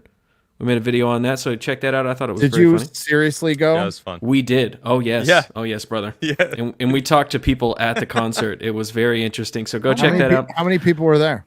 Dude, it was actually kind of packed. It's not just Corey. It was also Limp Bizkit. So it was like mostly Limp Bizkit fans. And I interviewed people expecting them to be there for Corey because I was there for Corey. I take Corey as a musician more seriously than Limp Bizkit, but go on. Well, his solo was fantastic. So go watch that video. Also, I released a video on my new channel, Nega Garrett, N-E-G-A Garrett. So go check that out. It's about kind of wokeism and the current state of politics in pop culture. I thought it was a fun video. We're going to be doing more of those on that channel, so go subscribe to that as well. That's it. Thank you. All right. Go hang out in my hometown, have a carne asada burrito without me, you sumbitch. I've already had two. Oh, so Son of a jealous. Oh. So good. I was like, how many burritos can I fit in my bag? I'm just got to try to figure that out. Nice. Gotta smuggle some I in thought the you were tech. going to say stomach, but I'm glad you said bag. No, I'm definitely going to be smuggling one in my stomach on the way home. It's just how many I can get in the Zorbu bag. could smuggle it. My prison wallet. Heyo. All right. See y'all All right. later. See ya. Hi, Garrett. All right, Garrett. Bye-bye. See ya. All right, we're gonna get the soups. If they're still going, I'll tell you in the private chat. Never mind. Okay. Okay.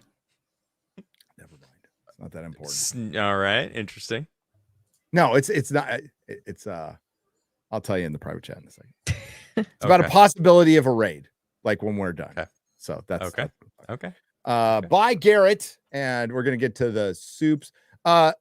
Yeah, I didn't catch up on the Shroud. I was so into this fucking Lue Elizondo stuff that I didn't get to the Shroud of Turin stuff that was going on Twitter. But I haven't looked at it. I keep seeing it, but I haven't looked into it. Luke tweeted about it, and apparently there was. I gotta vet all this, but according to Twitter, which is absolute truth, by the way, there's no community notes below it, but yet that the Shroud of Turin is confirmed to be 2,000 years old. 2,000 years old. And it's either the Messiah or a monk figured out how to take a picture.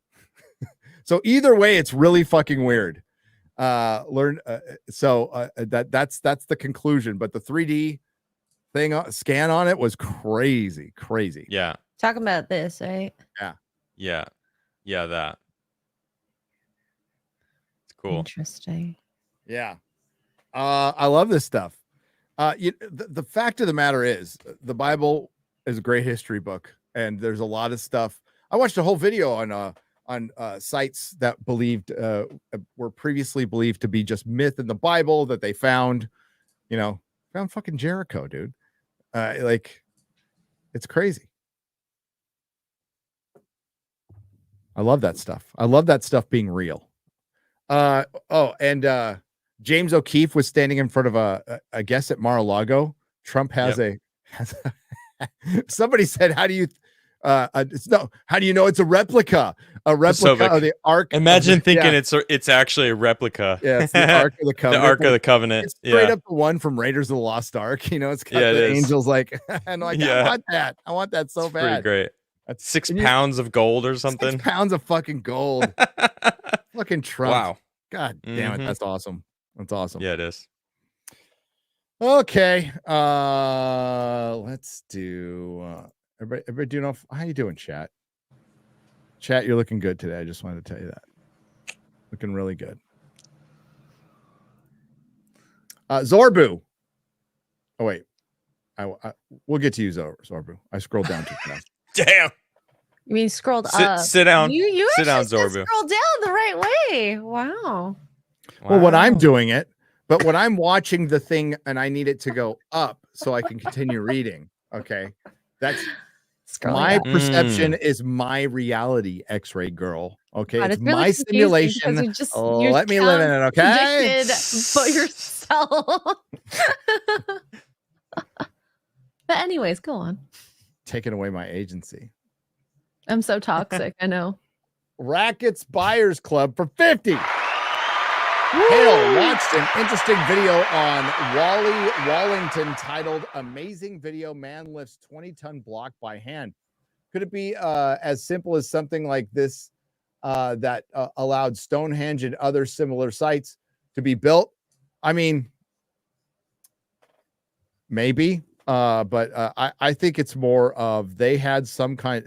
They did it because it was easy. They found out Megalithomania was talking about this and insinuating it in previous. Hugh Newman, I remember him talking about this, and it made news last week that they found like a center stone that comes from Ireland, that they confirmed comes from Ireland. So it had to come across water.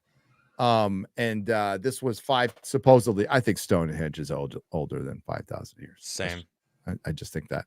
So that they did this because it was easy. So they had some form of technology that was more in tune with the earth that can give them the power, leverage, vibration, your brain. I don't know, but they did it because it was easy. It wasn't a bunch of naked dudes without shoes just dragging it. It would take them years. It would take them years, and you'd need a lot of people. And this was in a time where there was no civilization, hunter-gatherers. There wasn't a lot of resources. So yeah, it doesn't make a lot of sense. X-Wing for $10. Inside sources can confirm Gary is gay. I'm sorry for the news. Thoughts and prayers for your family. Blink 182 is goated. X-Wing, you had my respect. Listen. I would rather listen to Blink 182 than Green Day. Okay, so I'll give you that. And I worked on Tom DeLonge's car. Okay, so I know a little more about Green Day than you do. You do. His Acura SLX in 1990 something. And they're from Poway. Okay, they're a San Diego local band. They're a San Diego local band, and probably one of the biggest. I'd say, what's the biggest band to come out of San Diego? Well, technically, STP was down in when they were Mighty Joe Young. They were down in San Diego too. Jim Morrison comes from San Diego, but yeah, they're probably the biggest band to come out of San Diego, and I know a lot of people like them, and I think they're a good pop band. They're a good pop band, good drummer, damn good drummer. Drummer's really good. They're a good pop band. They're not punk. Please stop. Logan Miller for $9.99. I fucking love this show. Hail chat. Hail to you. What's up, Logan?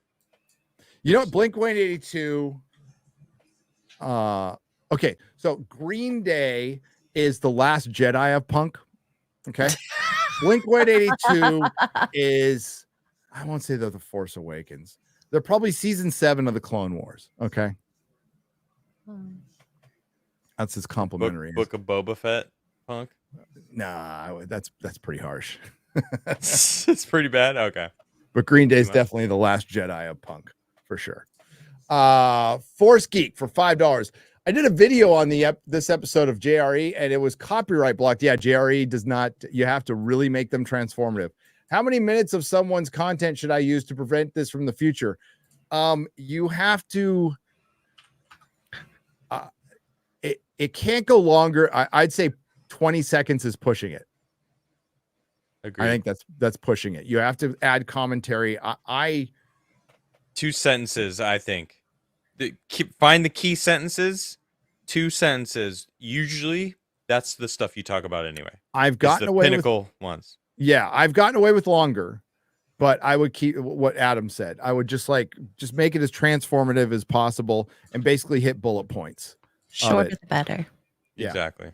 But you can fight it and probably win. So there is a way to fight it and win. The problem is on a video, too late. It doesn't really. Demonetization hurts a video more than a copyright strike. You can put that and it goes into a escrow while you fight it. Thing is, if you use too much, you could lose. You could, and it just doesn't. change. But that's how you learn Force Geek. So yeah, what Adam said, a couple of sentences, hit the bullet points, and you should be okay. Also, here's a tip for you.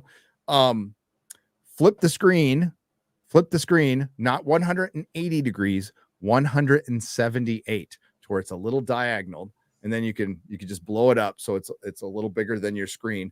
Then mess with the speed, fast or slow, 0.6. Either way works for me damn near every time. Skips the algorithm a little bit. Yep. Well, Nice. I won't say what I get away with, but I get away with stuff I shouldn't. Yeah. At the time, at least at the time of the video coming out. But there you go. Mark Clark says, keep it up. Thank you. Josh Kelsey for $20. He drops 20 and leaves. That's what he does. Admin for $14.99 Australian. I went to an alternate reality on mushrooms. It was a YouTube world where I met an old stoner wizard named Barry Geekler.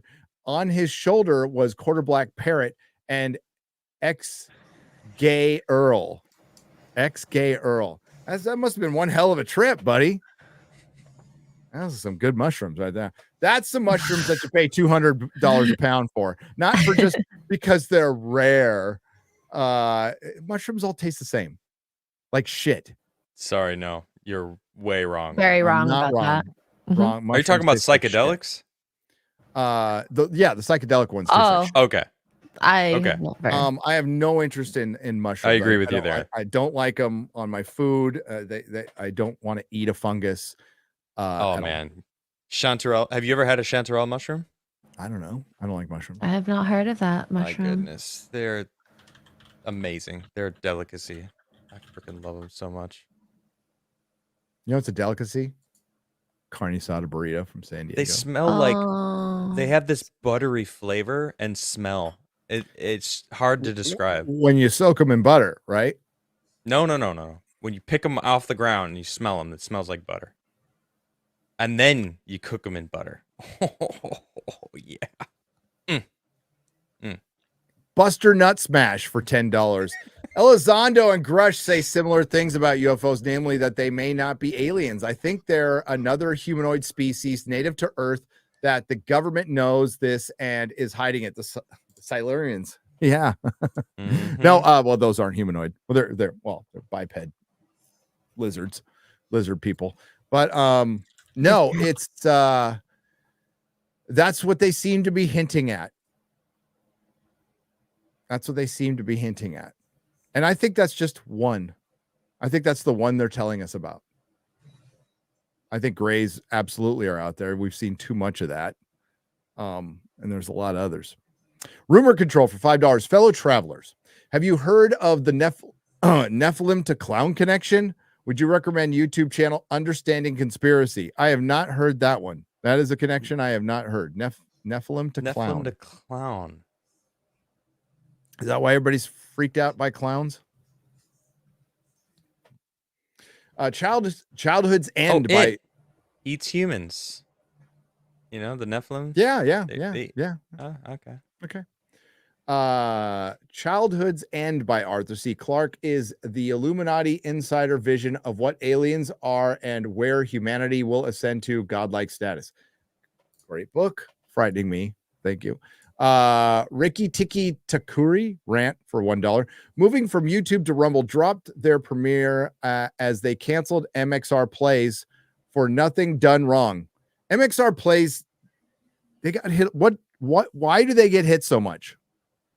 I don't watch their stuff. So do they do reactionary content? Anyone I here? don't know.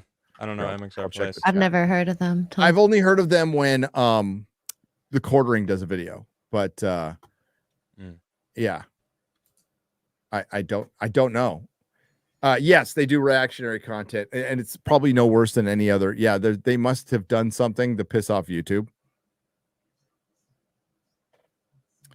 I did, like, somebody at YouTube does not like me because every time you search Nerdrotic, the name doesn't even come up, but Nerdrotic is toxic will.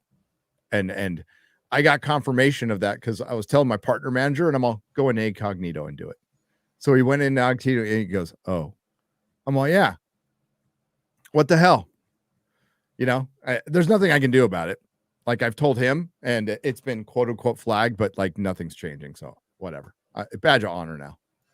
Badge of honor. Glad they're doing it. It's not hurting anything.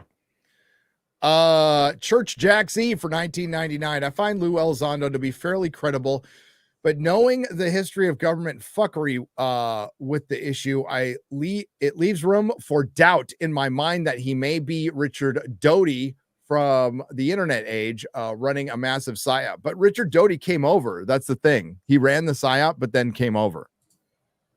Or tried to. People fucking hate his guts. And it could be. It could be. Absolutely.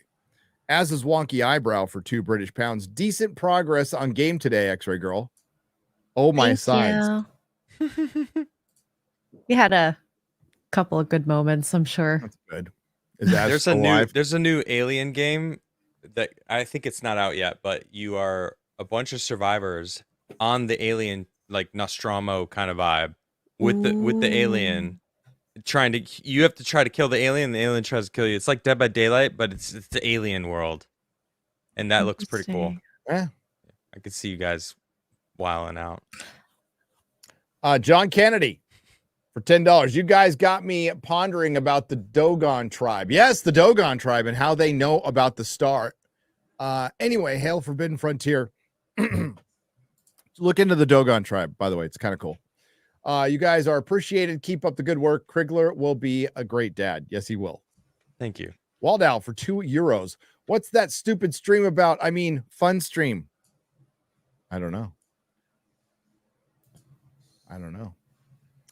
Clerical, a rant for $10. In the 60s, the Pentagon commissioned a report on which group of people would be most impacted by first contact event. Turned out the scientific community would lose their minds in a bad way. Yes, I agree with that. I think the most affected people in America would be the scientific community, which would make it so good. They'd be denying it to the bitter end. Oh, yeah. I would love to see what is that background? I don't know. I don't hear anything. But I was here. Oh, it's probably okay. Mark's watching a movie or something and leaking over. Close matter. What the fuck is he watching? My Little Pony. God, if I knew, it's like screaming right now. Bluey. OMG, X-Ray Girls Lipstick Rooks beautiful, says Waldo. Simp. Zorbu, 3 parts for $30. Thank you. I know where your government keeps our crafts. Aliens are arts and crafts are at Wright-Patterson Air Force Base gift shop. They got a Martian wicker basket, Bob Ross inspired scenic painting of the Milky Way, macaroni jewelry, etc. It's all there. Check it out. We recently acquired Gary's diary. Funny stuff. 3 weeks ago, he used a cassette adapter on the Sony Discman to play his Best of Warrant CD over his Technics tape deck system. Just like another successful human, we almost crashed. Look, Gary, we know Quarter Earthling put the Kamala for president and gaze for Palestine bumper sticker on our ship. It got keyed when we landed to get Taco Bell yesterday. We're trying to scrape it off. Hand sanitizer seems to work. Anyway, not cool. Not cool. Fucking Garrett. Well, good job, Garrett. Good job. You know what it's funny you bring that up. I'm very proud of myself. To my home theater, I hooked up my turntable today. Wow. And my PS5. Wow. What are you going to do with that? Oh, probably play a game. That's what I'm. Oh, I've got 4 of them. What play of PS5 games? I have Red Dead Redemption 2, but that's PS4. Incredible. Yes. I have Evil Dead the game for PS5. I have RoboCop. I have Hogwarts Legacy. And and the Ghostbusters, they did a special edition PS5 anniversary thing that came with the book. I love that Ghostbusters game, by the way. I actually played that. So probably Ghostbusters are probably Evil Dead the game. I mean, it's not the greatest game in the world, but it's Evil Dead the game. Fuck it. But it's on in my home theater. That's the thing. It's like Yeah, that's the hype. 125-inch screen. It's like, oh yeah, Nice. yeah. DJ for 50. But I can play my vinyl now too. Very happy about that. As an open-minded skeptic, that makes more sense than something refracting UV IR lighting differently outside of perception is entirely plausible from a scientific perspective. Yeah. Well, isn't it amazing the conclusions we get close, not conclusions, but like the theories sound better when you do involve people in the know that are actually interested. And there's plenty of people, very smart people who are interested in UFOs and just sifting through the bullshit, and space is difficult to travel, but if you can fold it, or if you're just occupying the same space and they can't see you, okay. Yeah. Rich Uncle Cheapskate for 50 on the Streamlabs side. This guy's out there talking how these aliens could be hostile. I'm sure the military industrial complex would hate it if American people thought there were existential threat out there. That's what Stephen Greer says. That's his whole shtick, which I'm not. Stephen Greer went, I think he's trying to come back, but Stephen Greer went fucking full woo-woo. He went full, we're getting groups of people to go meditate to call UFOs. It's like, that's what not if he's onto something? Huh? I'm just saying. What if? Where's the evidence? Where's any evidence for anything? It started sounding guru cultish, just weird, and I've been listening to that guy for a long time. His last couple of things sound way more normal, okay. And I just, there's so much guru fucking weird shit that like, it's not even investigation. It's like, I want to become one with the ET. It's like, no, like let's find them first. Okay. Can we find them? Can we get some like evidence before we start like wanting to meditate to contact them? Like, give us something real. Just concentrate on that. That's where our energy should be concentrated on, finding some evidence. Not some weird woke white woman who's lost meaning in her life and hit 45 and collects crystals and wants to connect with Atlantis or all that motherfucking weird shit that I see at all of these contact in the deserts and everywhere. And I'm glad Cat just died. She's depressed. Yeah, exactly. There's so much of that, dude. And I just like, it's the crystal woo-woo shit. That I'm fine if it's there. I'm just not into it, and it doesn't do anything practical. It doesn't move the conversation forward. It's more like culty, weird behavior. Peppy Payne for $2. Adam, does my lead paint comment make sense after the 5G as a read? Once again, we used lead vests to stop X-rays, but look out for house paint. Well, Yeah, it's vapor versus a solid. Well, I was just going to explain the other day, Pepe Payne did get a chat on my channel and said something along the lines of lead paint back in the day would block, like almost like an RFDI or, the wallets that block people from getting your credit cards, kind of like almost like a Faraday cage for your house to block electronic signals. So the lead paint actually protected us from the stuff that, maybe they want to manipulate as long as you didn't eat it. Right. I mean, lead, we know it drops your IQ. I mean, if it's in the atmosphere, drop the whole average IQ of all of America with the lead paint in the gas. And they're doing the same with fluoride. So, it's crazy. But yeah. Oh, Robert F. Kennedy's speech, dude, where it got me, incredible. Dude, when he started talking about autism stuff and like, oh yeah, dude, because that conversation just ended. We've just accepted that it happened, right, dude? And I remember 20 years ago when you were questioning the immunization and the vaccination of kids, you were called a complete fucking loon. That's where the term anti-vaxxer came from, by the way. And then the autism in children raised 600% skyrocketed within a decade. Yeah. And it was a combination. It was a combination of what's in certain medications and what's in our food. So I'm about to have a kid, right? So Yep. I'm looking at vaccinations, and I'm wondering. And I watched. He had a speech before the whole endorsing Trump and joining squads with Trump, which is freaking rad, by the way. And he talked about, I want to make it clear that I'm not anti-vax, and he made it clear about a thing that he said about not all of them are safe and effective. I'm using my words carefully because we're on YouTube. Not all of them are safe and effective for everyone. And he got cut off, so he wasn't able to actually explain it. But then he went into such these long details. So I tweeted out, I'm like, retweeted that.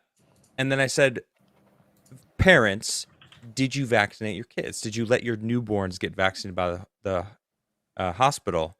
And wow, that post, I would say 85% said no. And the people that said yes regretted it.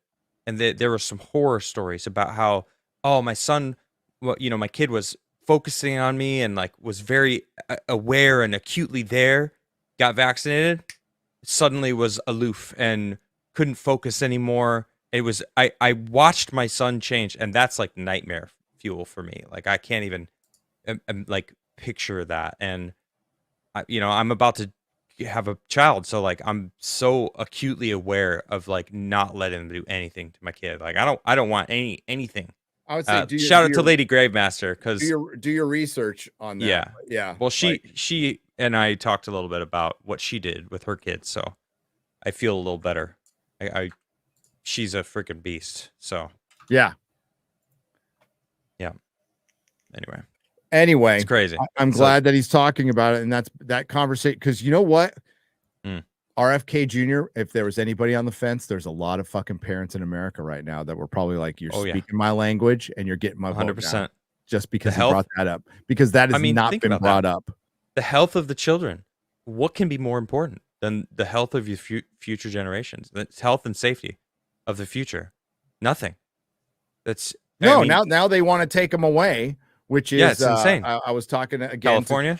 Tony Polana, the actor, and he's not MAGA or anything, but I had a chat with him. The reason his parents left Cuba was because Cuba, the Cuban communist government, was taking away children. Crazy. And putting them in schools. That's the reason they left. Communist. Yeah. Marxist bullshit, dude. That's what they want.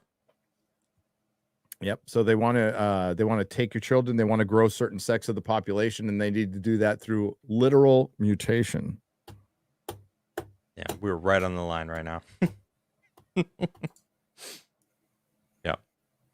Good episode today. I enjoyed this. X-Men ain't real. And you aren't an X-Men. You know what I'm saying? The Dead Man for $10. Gary, I was watching an old episode of MST3K, and there was a skit where Dr. Forrester and Frank were sleeving comic books, and they were doing it the same way you and Az do in the real BBC. Pretty cool. That's awesome. That's awesome. I'll be doing that some more. I also, I've decided to come into the 21st century. My comic collection is completely on Excel. That's all it's ever been. I know there's apps and everything, but I've always ever just hand entry. I type in every title, every single one. As I get books, I have the stack. How many? Yeah, how many? You got Excel, so it should show tells you. It tells you. What's that number? A lot. Is it higher or lower than 2,000? Higher. Oh, higher for sure. I would have guessed. I would have guessed like 12,000. We're at about 25,000. Damn! Wow. I mean, that's not really surprising, but it's smaller than it used to be. That's what she said. I heard that comic books aren't a good investment. I've heard they're unattractive. Oh, that whole argument online is give a fuck. I think that's wow, some bimbo conservative won't be fucking attracted to me. How will I go on? Oh yeah. Yeah. So there's an app where you just take a picture of the cover and it pops it in, gives you the grade and everything. Pretty nice. I'm gonna do that. That'll be what I do over the real BBC. I'm almost done bagging and boarding. It's only taken like 4 years. Wow. Almost done. All 25,000? Yeah. Wow. Good shit. That's how it's done, though. I did some off screen. I did a lot off screen, to be honest with you. But I feel like it'd be good for watching like a movie or that's great. Yeah. listening Yeah. to books. Listen to Lue Elizondo talk about aliens. Oh, Yeah. Yeah. I'm down the rabbit hole now. Now I'm gonna like fire up his book after this. So, Aberjam, a rumble rant for $1. Greetings panel, and Gary, a boomer sexual, Okay. Gen X sexual mostly. Given the choice, do you opt for a night with Zorbu or 5 minutes with a Vogon poetry? I'll go with the poetry.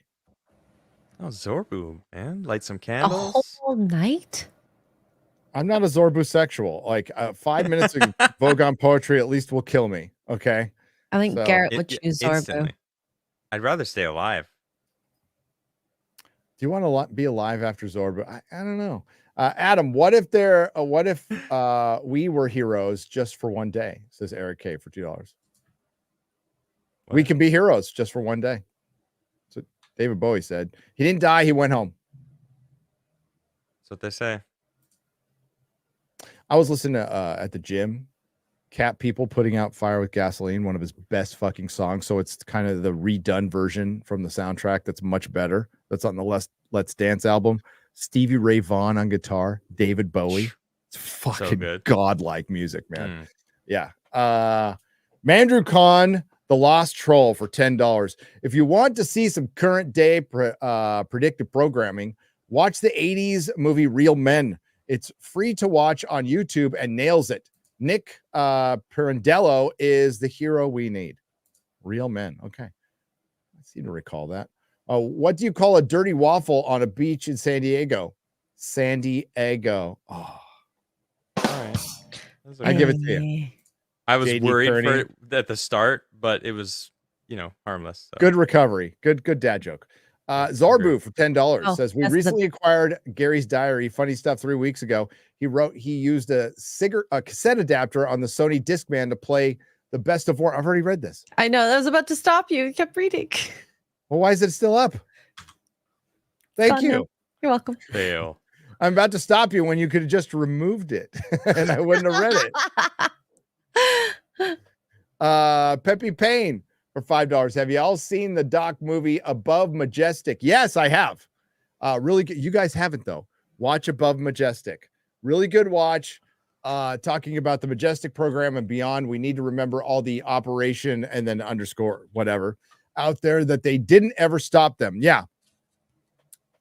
All these operations get renamed. And we saw it happen with Arrow.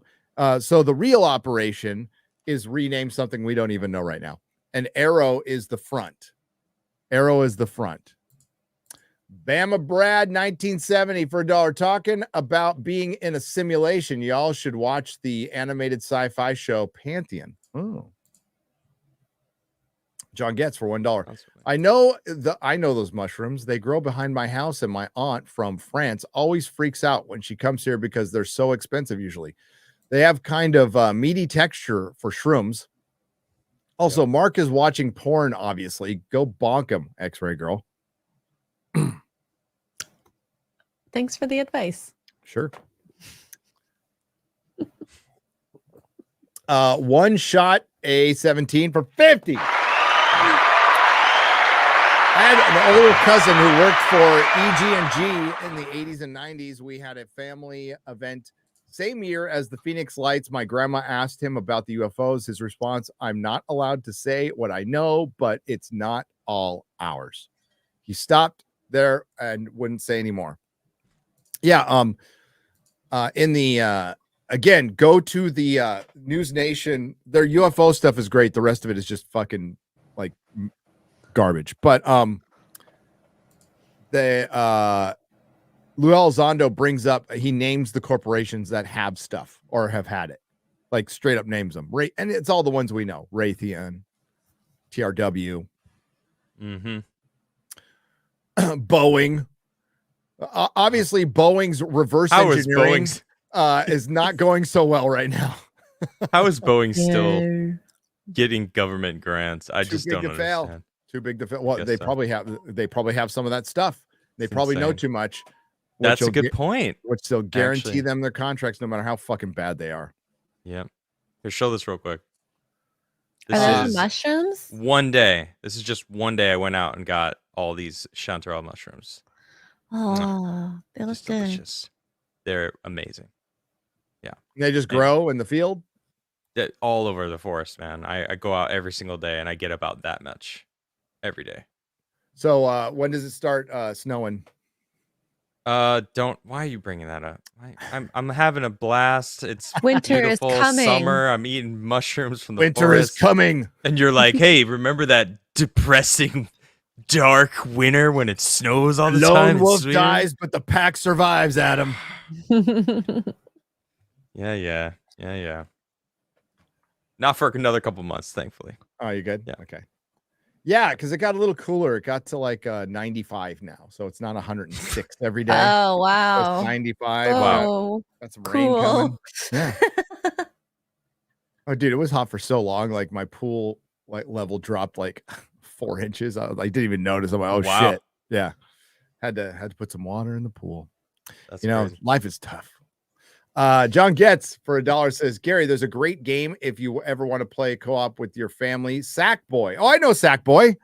A Big Adventure is up for 4 players, and it's a 3D platformer with many levels built on multiple players. X-Ray Girl, you should play it with the co-op crew on the PC too. I played Sackboy when it came out with my kid. Boy. Little Big Planet, and then Little Big Planet 2, and then Sackboy is the third one. Yeah, I play Little Big Planet. Yeah. Little Big those Planet. are fun. Those are fucking awesome, man. Yeah, great games. Puzzles. Yeah, they're fun. Really popular when they came out, like extremely. Everybody was talking about them for like a minute. I remember. JD Kearney for $5. Death is just logging off from the simulation. Reincarnation is logging back in. God wrote the program. Yep. But where do you log back in? Like, what if you're reincarnated into the shark that lives? I was looking at that picture. I don't know how they know the age. 400 years. 400-year-old shark. And you're like, Yeah, fuck. in the Arctic. They look rough. In the They look Arctic. They look rough. 400. Yeah. Yeah. They're cool though. You know what's weird is Thunderstorm for $4.99, and there was just some thunder when I said that. That's cool. That's Cool. pretty cool. Thunderstorm for $4.99. Some people are mentioning the lights for Abducted might be similar to EMDR lights therapy to help with bad memories. Maybe. There are 4 lights. There are 4 lights. Redkin gone for $1. You said chips, like what happened to Scully and X-Files makes you think. Ah, yes. God, I gotta rewatch X-Files, man. I do too. I haven't seen them since they came out. I used to watch them all the time. No, yeah, I haven't done a rewatch in. Since it's been on Blu-ray, so that's still a long time. I watched them on DVD. I did a rewatch on DVD, but like, Cool. I can't do that without the wife around. If I do an X-Files rewatch without the wife around, then I'm single. Fucking love the X-Files. We have to do it again. We'll have to. That'll be our rewatch. That might be the palate cleanser I need for the next month. We could do episodes and review them here. That'd be cool. It's right up our alley. X-Ray Girl, have you seen the X-Files? You're from Canada. Gosh, You're from fucking Canada. It's practically a I staple of wasn't Canada. interested in that when I was younger. Oh my I was God. too So busy sad. doing I'm math, so sorry. piano, and dance, X-Files and is skating, amazing. karate, and swimming. And Wait a minute. soccer. Weren't you doing kung fu? I'm almost Yeah. jealous. The fuck were you doing karate? I was for? literally so busy with all the hobbies. I And know there's a homework. lot of episodes I have not seen, so I'm excited to actually like really go through. All right. Well, X-Ray Girl, have you finished Star Trek yet? No. Okay. You got to finish Star Trek, and then you got X-Files is the next one. Okay. Wait, It's- which it is Star Trek are homework. you watching? It is Nerd School. First one. It is absolutely Okay, that's only 2 uh, seasons. That's easy. pop And the culturally movies. relevant. You got to watch the movies too. The Star Right. Trek movies? Yeah. yeah. The first I 2 mean- seasons, and then Well, at least watch No, the you first watch I the would say, original. like- No. Yeah. You watch the Go ahead. original You series. tell us. You watch the original series. This is the order you do it in. You watch the Give him original full screen series for this. Wait, first. start over. Full screen. Okay. Full This is a screen. segment right here. You watch the original series first, but then you watch the movies in an order with Next Generation because there is some light crossover. And I mean by light crossover is there's parallel stories like Unification during Undiscovered Country. Those kind of came around the same. There's a list there's multiple lists you can find on Twitter on the internet. Yes, so you watch Mahler did original series, then movies. Now he's going to go in the Next Generation. I would say go original series and then start with Star Trek: The Motion Picture, and then you could start mixing in some TNG, like right around. Go do the first 3 Star Trek movies and then start intermixing. What were you trying to like intermix? That's how I watched them. That's how I watched them. So you watch them in the order that they came out almost. And yeah. Because they're I got to do a Deep Space Nine read through because I haven't seen it. That's the one I watched the least of, and the one I really liked a lot. So I know there's going to be a lot of bangers that I haven't seen in there. You're right, but there's a list. There's actually a watch order. For one, you could just watch it in the order shit was released. That's pretty much it. And like you watch a season of TNG and then you watch a movie or something of the old one. And that's basically the order it came out. Now I don't know if you want to go hardcore, then you start intermixing Next Generation with the other series and like that. And I would go that hardcore. I did that with Buffy, right? So we did a Buffy rewatch and we watched Buffy and Angel in order. So once Angel, there's Buffy. Oh yeah, because and then after season 3, there's Angel, and then you just start alternating episodes, but it's not always alternate. Sometimes you got to hit 2, then 1, and there's a list. Yes, Mahler shared the list. Mahler shared the list. Really, then you should start with Enterprise. No, chronologically, Enterprise is like the one you can save to last. I liked Enterprise. I liked it. Yeah. Voyager started strong, but Voyager has better characters than Enterprise does. Okay. Enterprise isn't terrible. It's not terrible. It's just it's not great. Let's be real. Yeah. But it's it's Shakespeare compared to Kurtzman Trek. All right. Okay. And then when you're done with all that, you watch Picard season 3. I still have to watch that. The good one. The good one. Yeah.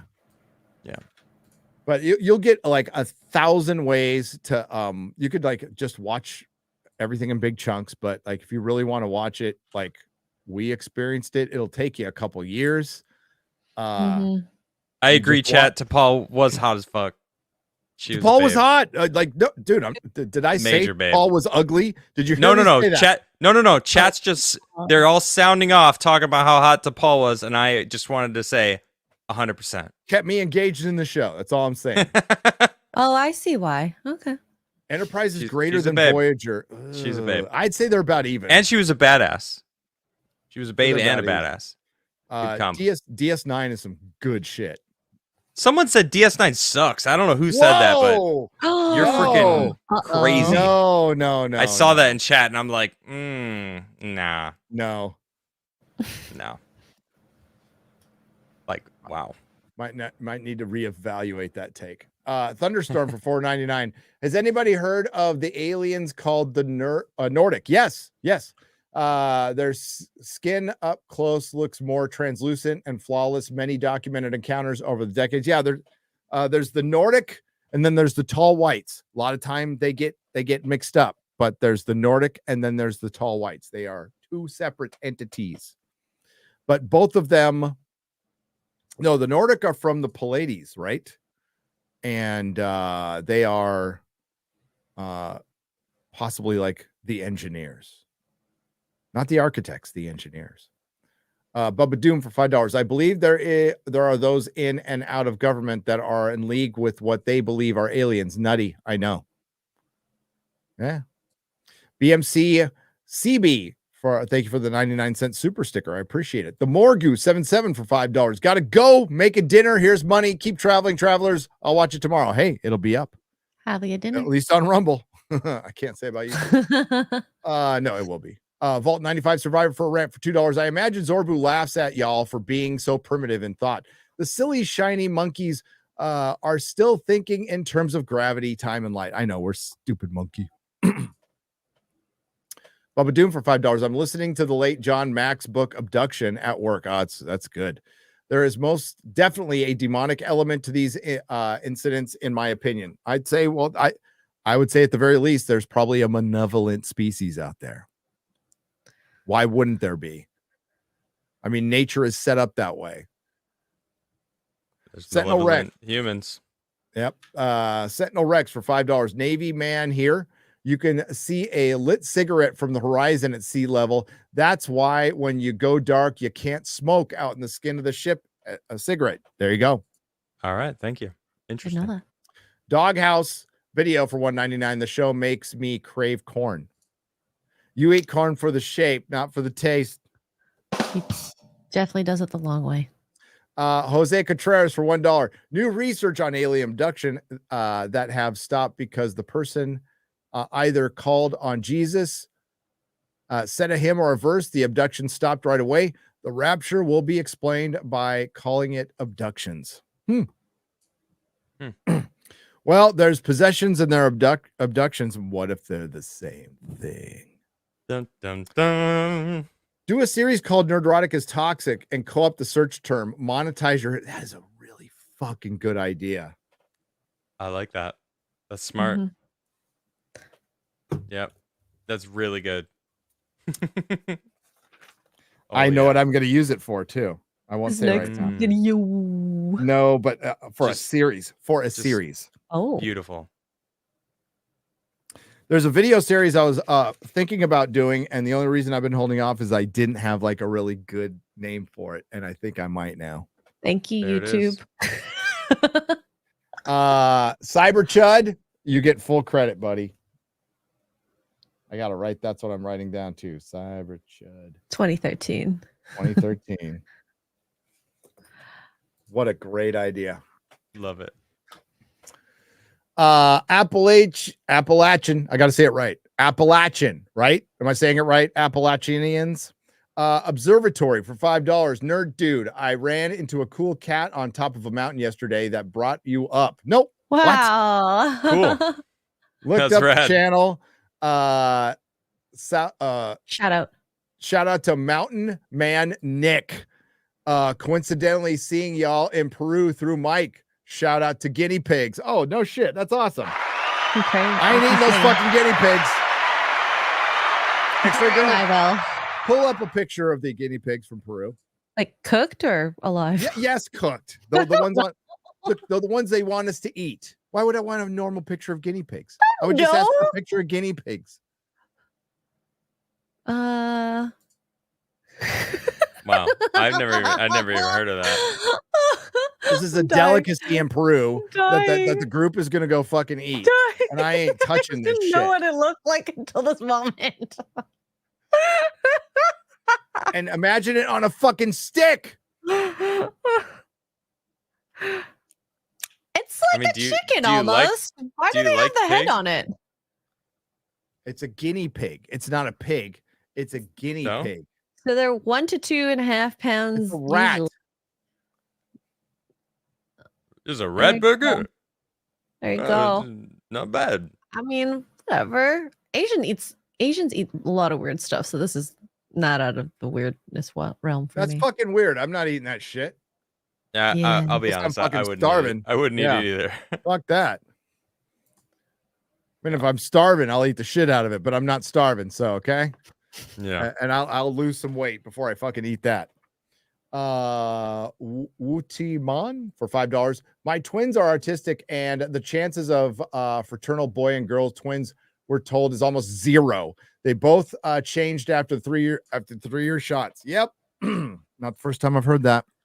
Yep. It's fucking tragic. Yeah. But the thing is, it's not like their lives are over or anything like that. It depends on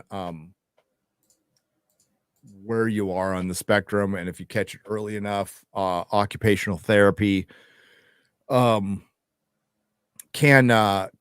bring them back a little bit, because what Adam stated is definitely there, like especially when the staring at the ceiling fan thing.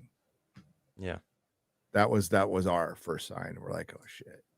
So and it's almost like you have to draw them back in, right? And it doesn't always work. I don't have the answer for everybody, but we caught it early with Logan. We put him on no fucking drugs, none.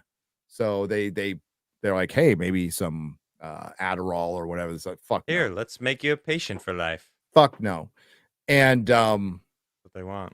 got him out of the public school system and found a school that with a much smaller classroom, and it really helped. Really helped. In 1983, the newborns got 10 shots. 2024, you know how many that they get now? 20. 90. In one What? sitting, or 90. Oh, Depends. fuck that. Yeah. That's Isn't that's that- is- that's isn't way that more insane? that's way more than like, Yeah. 18 years ago when we 90. had Logan. Absolutely insane. And then you look at autism rates, and it was like 1 in 10,000 in the 80s. And now it's like There's things I want to say, Adam, that I I- actually won't say on maybe this I program. maybe I But- should actually stop. If this no, I'm Yeah. fine with you talking about it. I'm very passionate about this subject, but like my conclusion, my what I want to do as a father is not something I want to say on YouTube. I understand that. I As want a to hear it. Generally peaceful dude. Yeah. I don't want to be peaceful. Yeah. I understand that.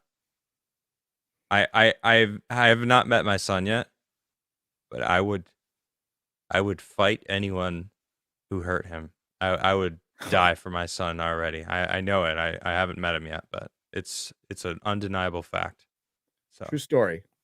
I'm crossing the street to go to the gym in San Francisco on Ocean Avenue. It's 24-hour fitness. So if you're from the area, it's where the Gap started, right? Where the Gap started. So I'm crossing the street, and some fucking dude, I won't say the kind of car because it's a very derogatory term, in a lowered Acura with that's really loud. Thought it'd be funny when I'm walking the street because I got my little kids with me to put them in the playpen there, to put them in childcare. Thought it'd be funny to hit the gas and just move the car up as a joke. oh, that's so Scare us? rude. I Wow. pulled him out of his sunroof and beat the piss out of him. Yeah. Right there in the middle of the fucking street. I don't blame you at The all. last time I got like seriously violent. and if I wouldn't have done it, Melissa would have done it. So Yeah. yeah. Damn. Yeah. That's not funny Yeah, whatsoever. that shit ain't funny. Nah, he not at all. regretted it. He regretted it. He regretted it. It was raining too. Logan Miller for $1.99. 7 Days to Die, Gary. Great game. Just hit platforms. 7 Days to Die. Okay. It is a good game. I enjoy it. I was looking for the physical media. That's what I was looking for. I like the disc. The physical. Physical media. Do it doggy style so we can both watch X-Files. X-Files. Calm it down. Just for $1.99. There's a punk rock band called Doggy Style. They had a picture disc, a green picture disc, Adam, of Wow. everybody doing it doggy style all around the picture disc. Cool. Do it doggy style. Yeah, I went Hulk. I did. I lost my shit. No regrets. Winston Alexander for $5. Enterprise is underrated. It got better in the later seasons, and the last episode sucks, but it definitely got better in 3 and 4. Anybody here read the book of Yay? Oh, of the new. Thank you. The New Sun? No, I have not read the book of Yay New Sun. Yay. Her Asian kicked in. She spelled it Y-H-E.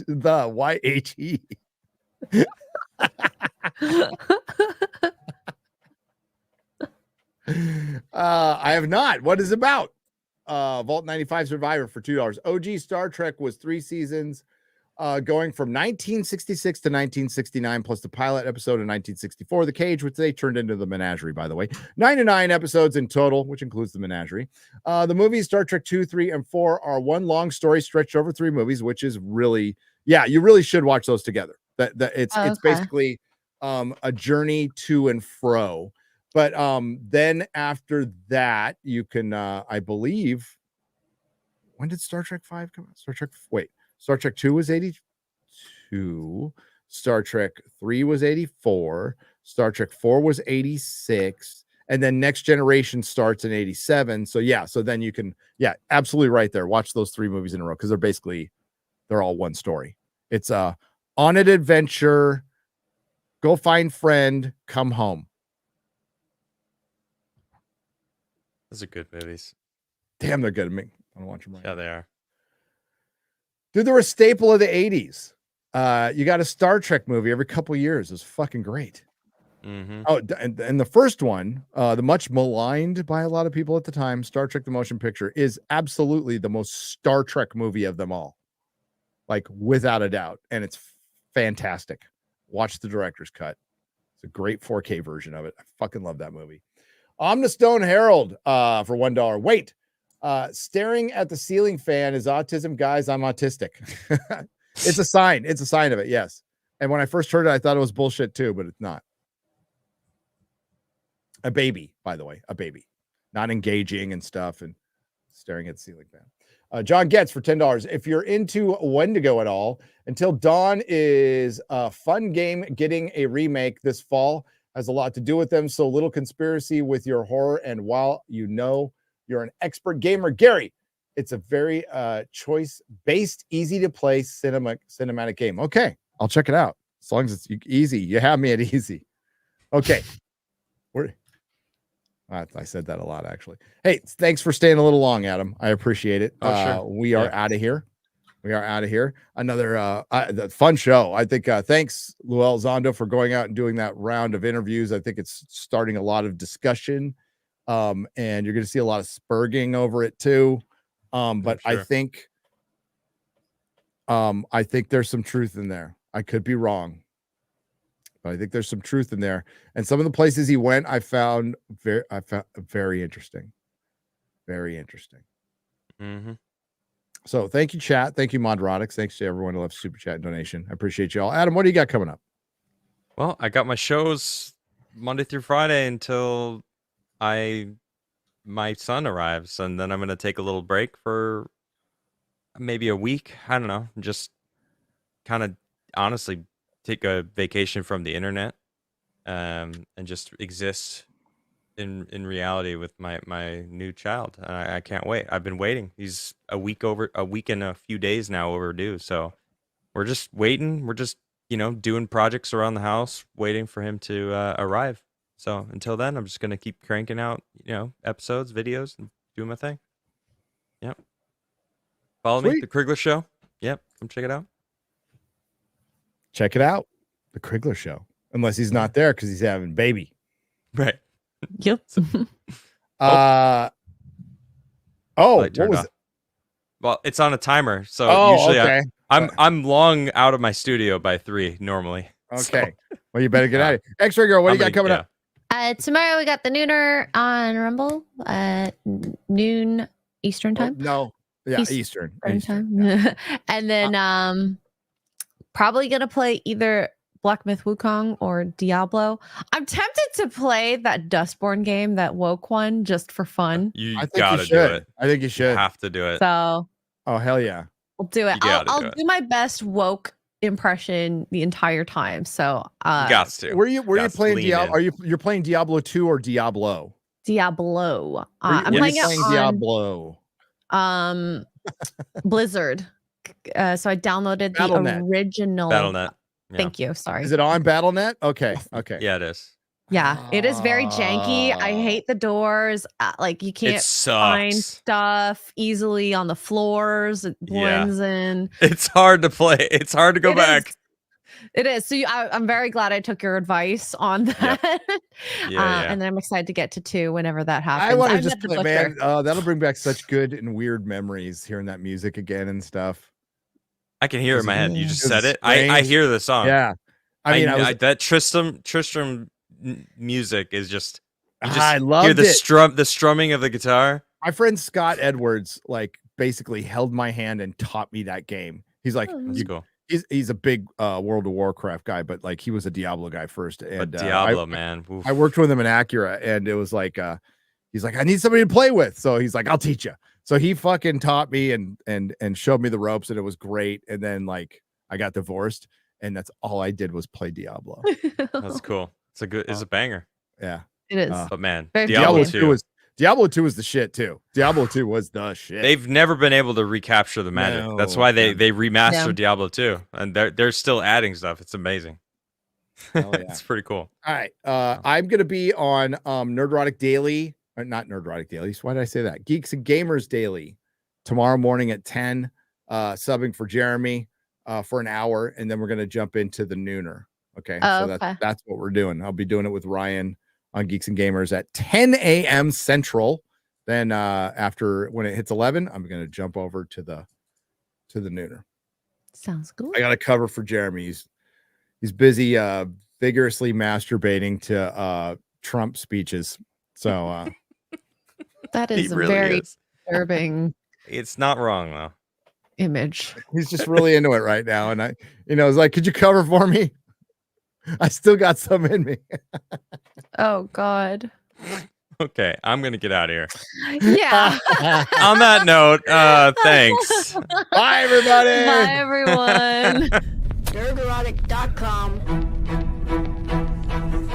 Welcome, travelers, to the fringes of reality, where the strange and mysterious meet, and the thin veil between fact and fiction is torn.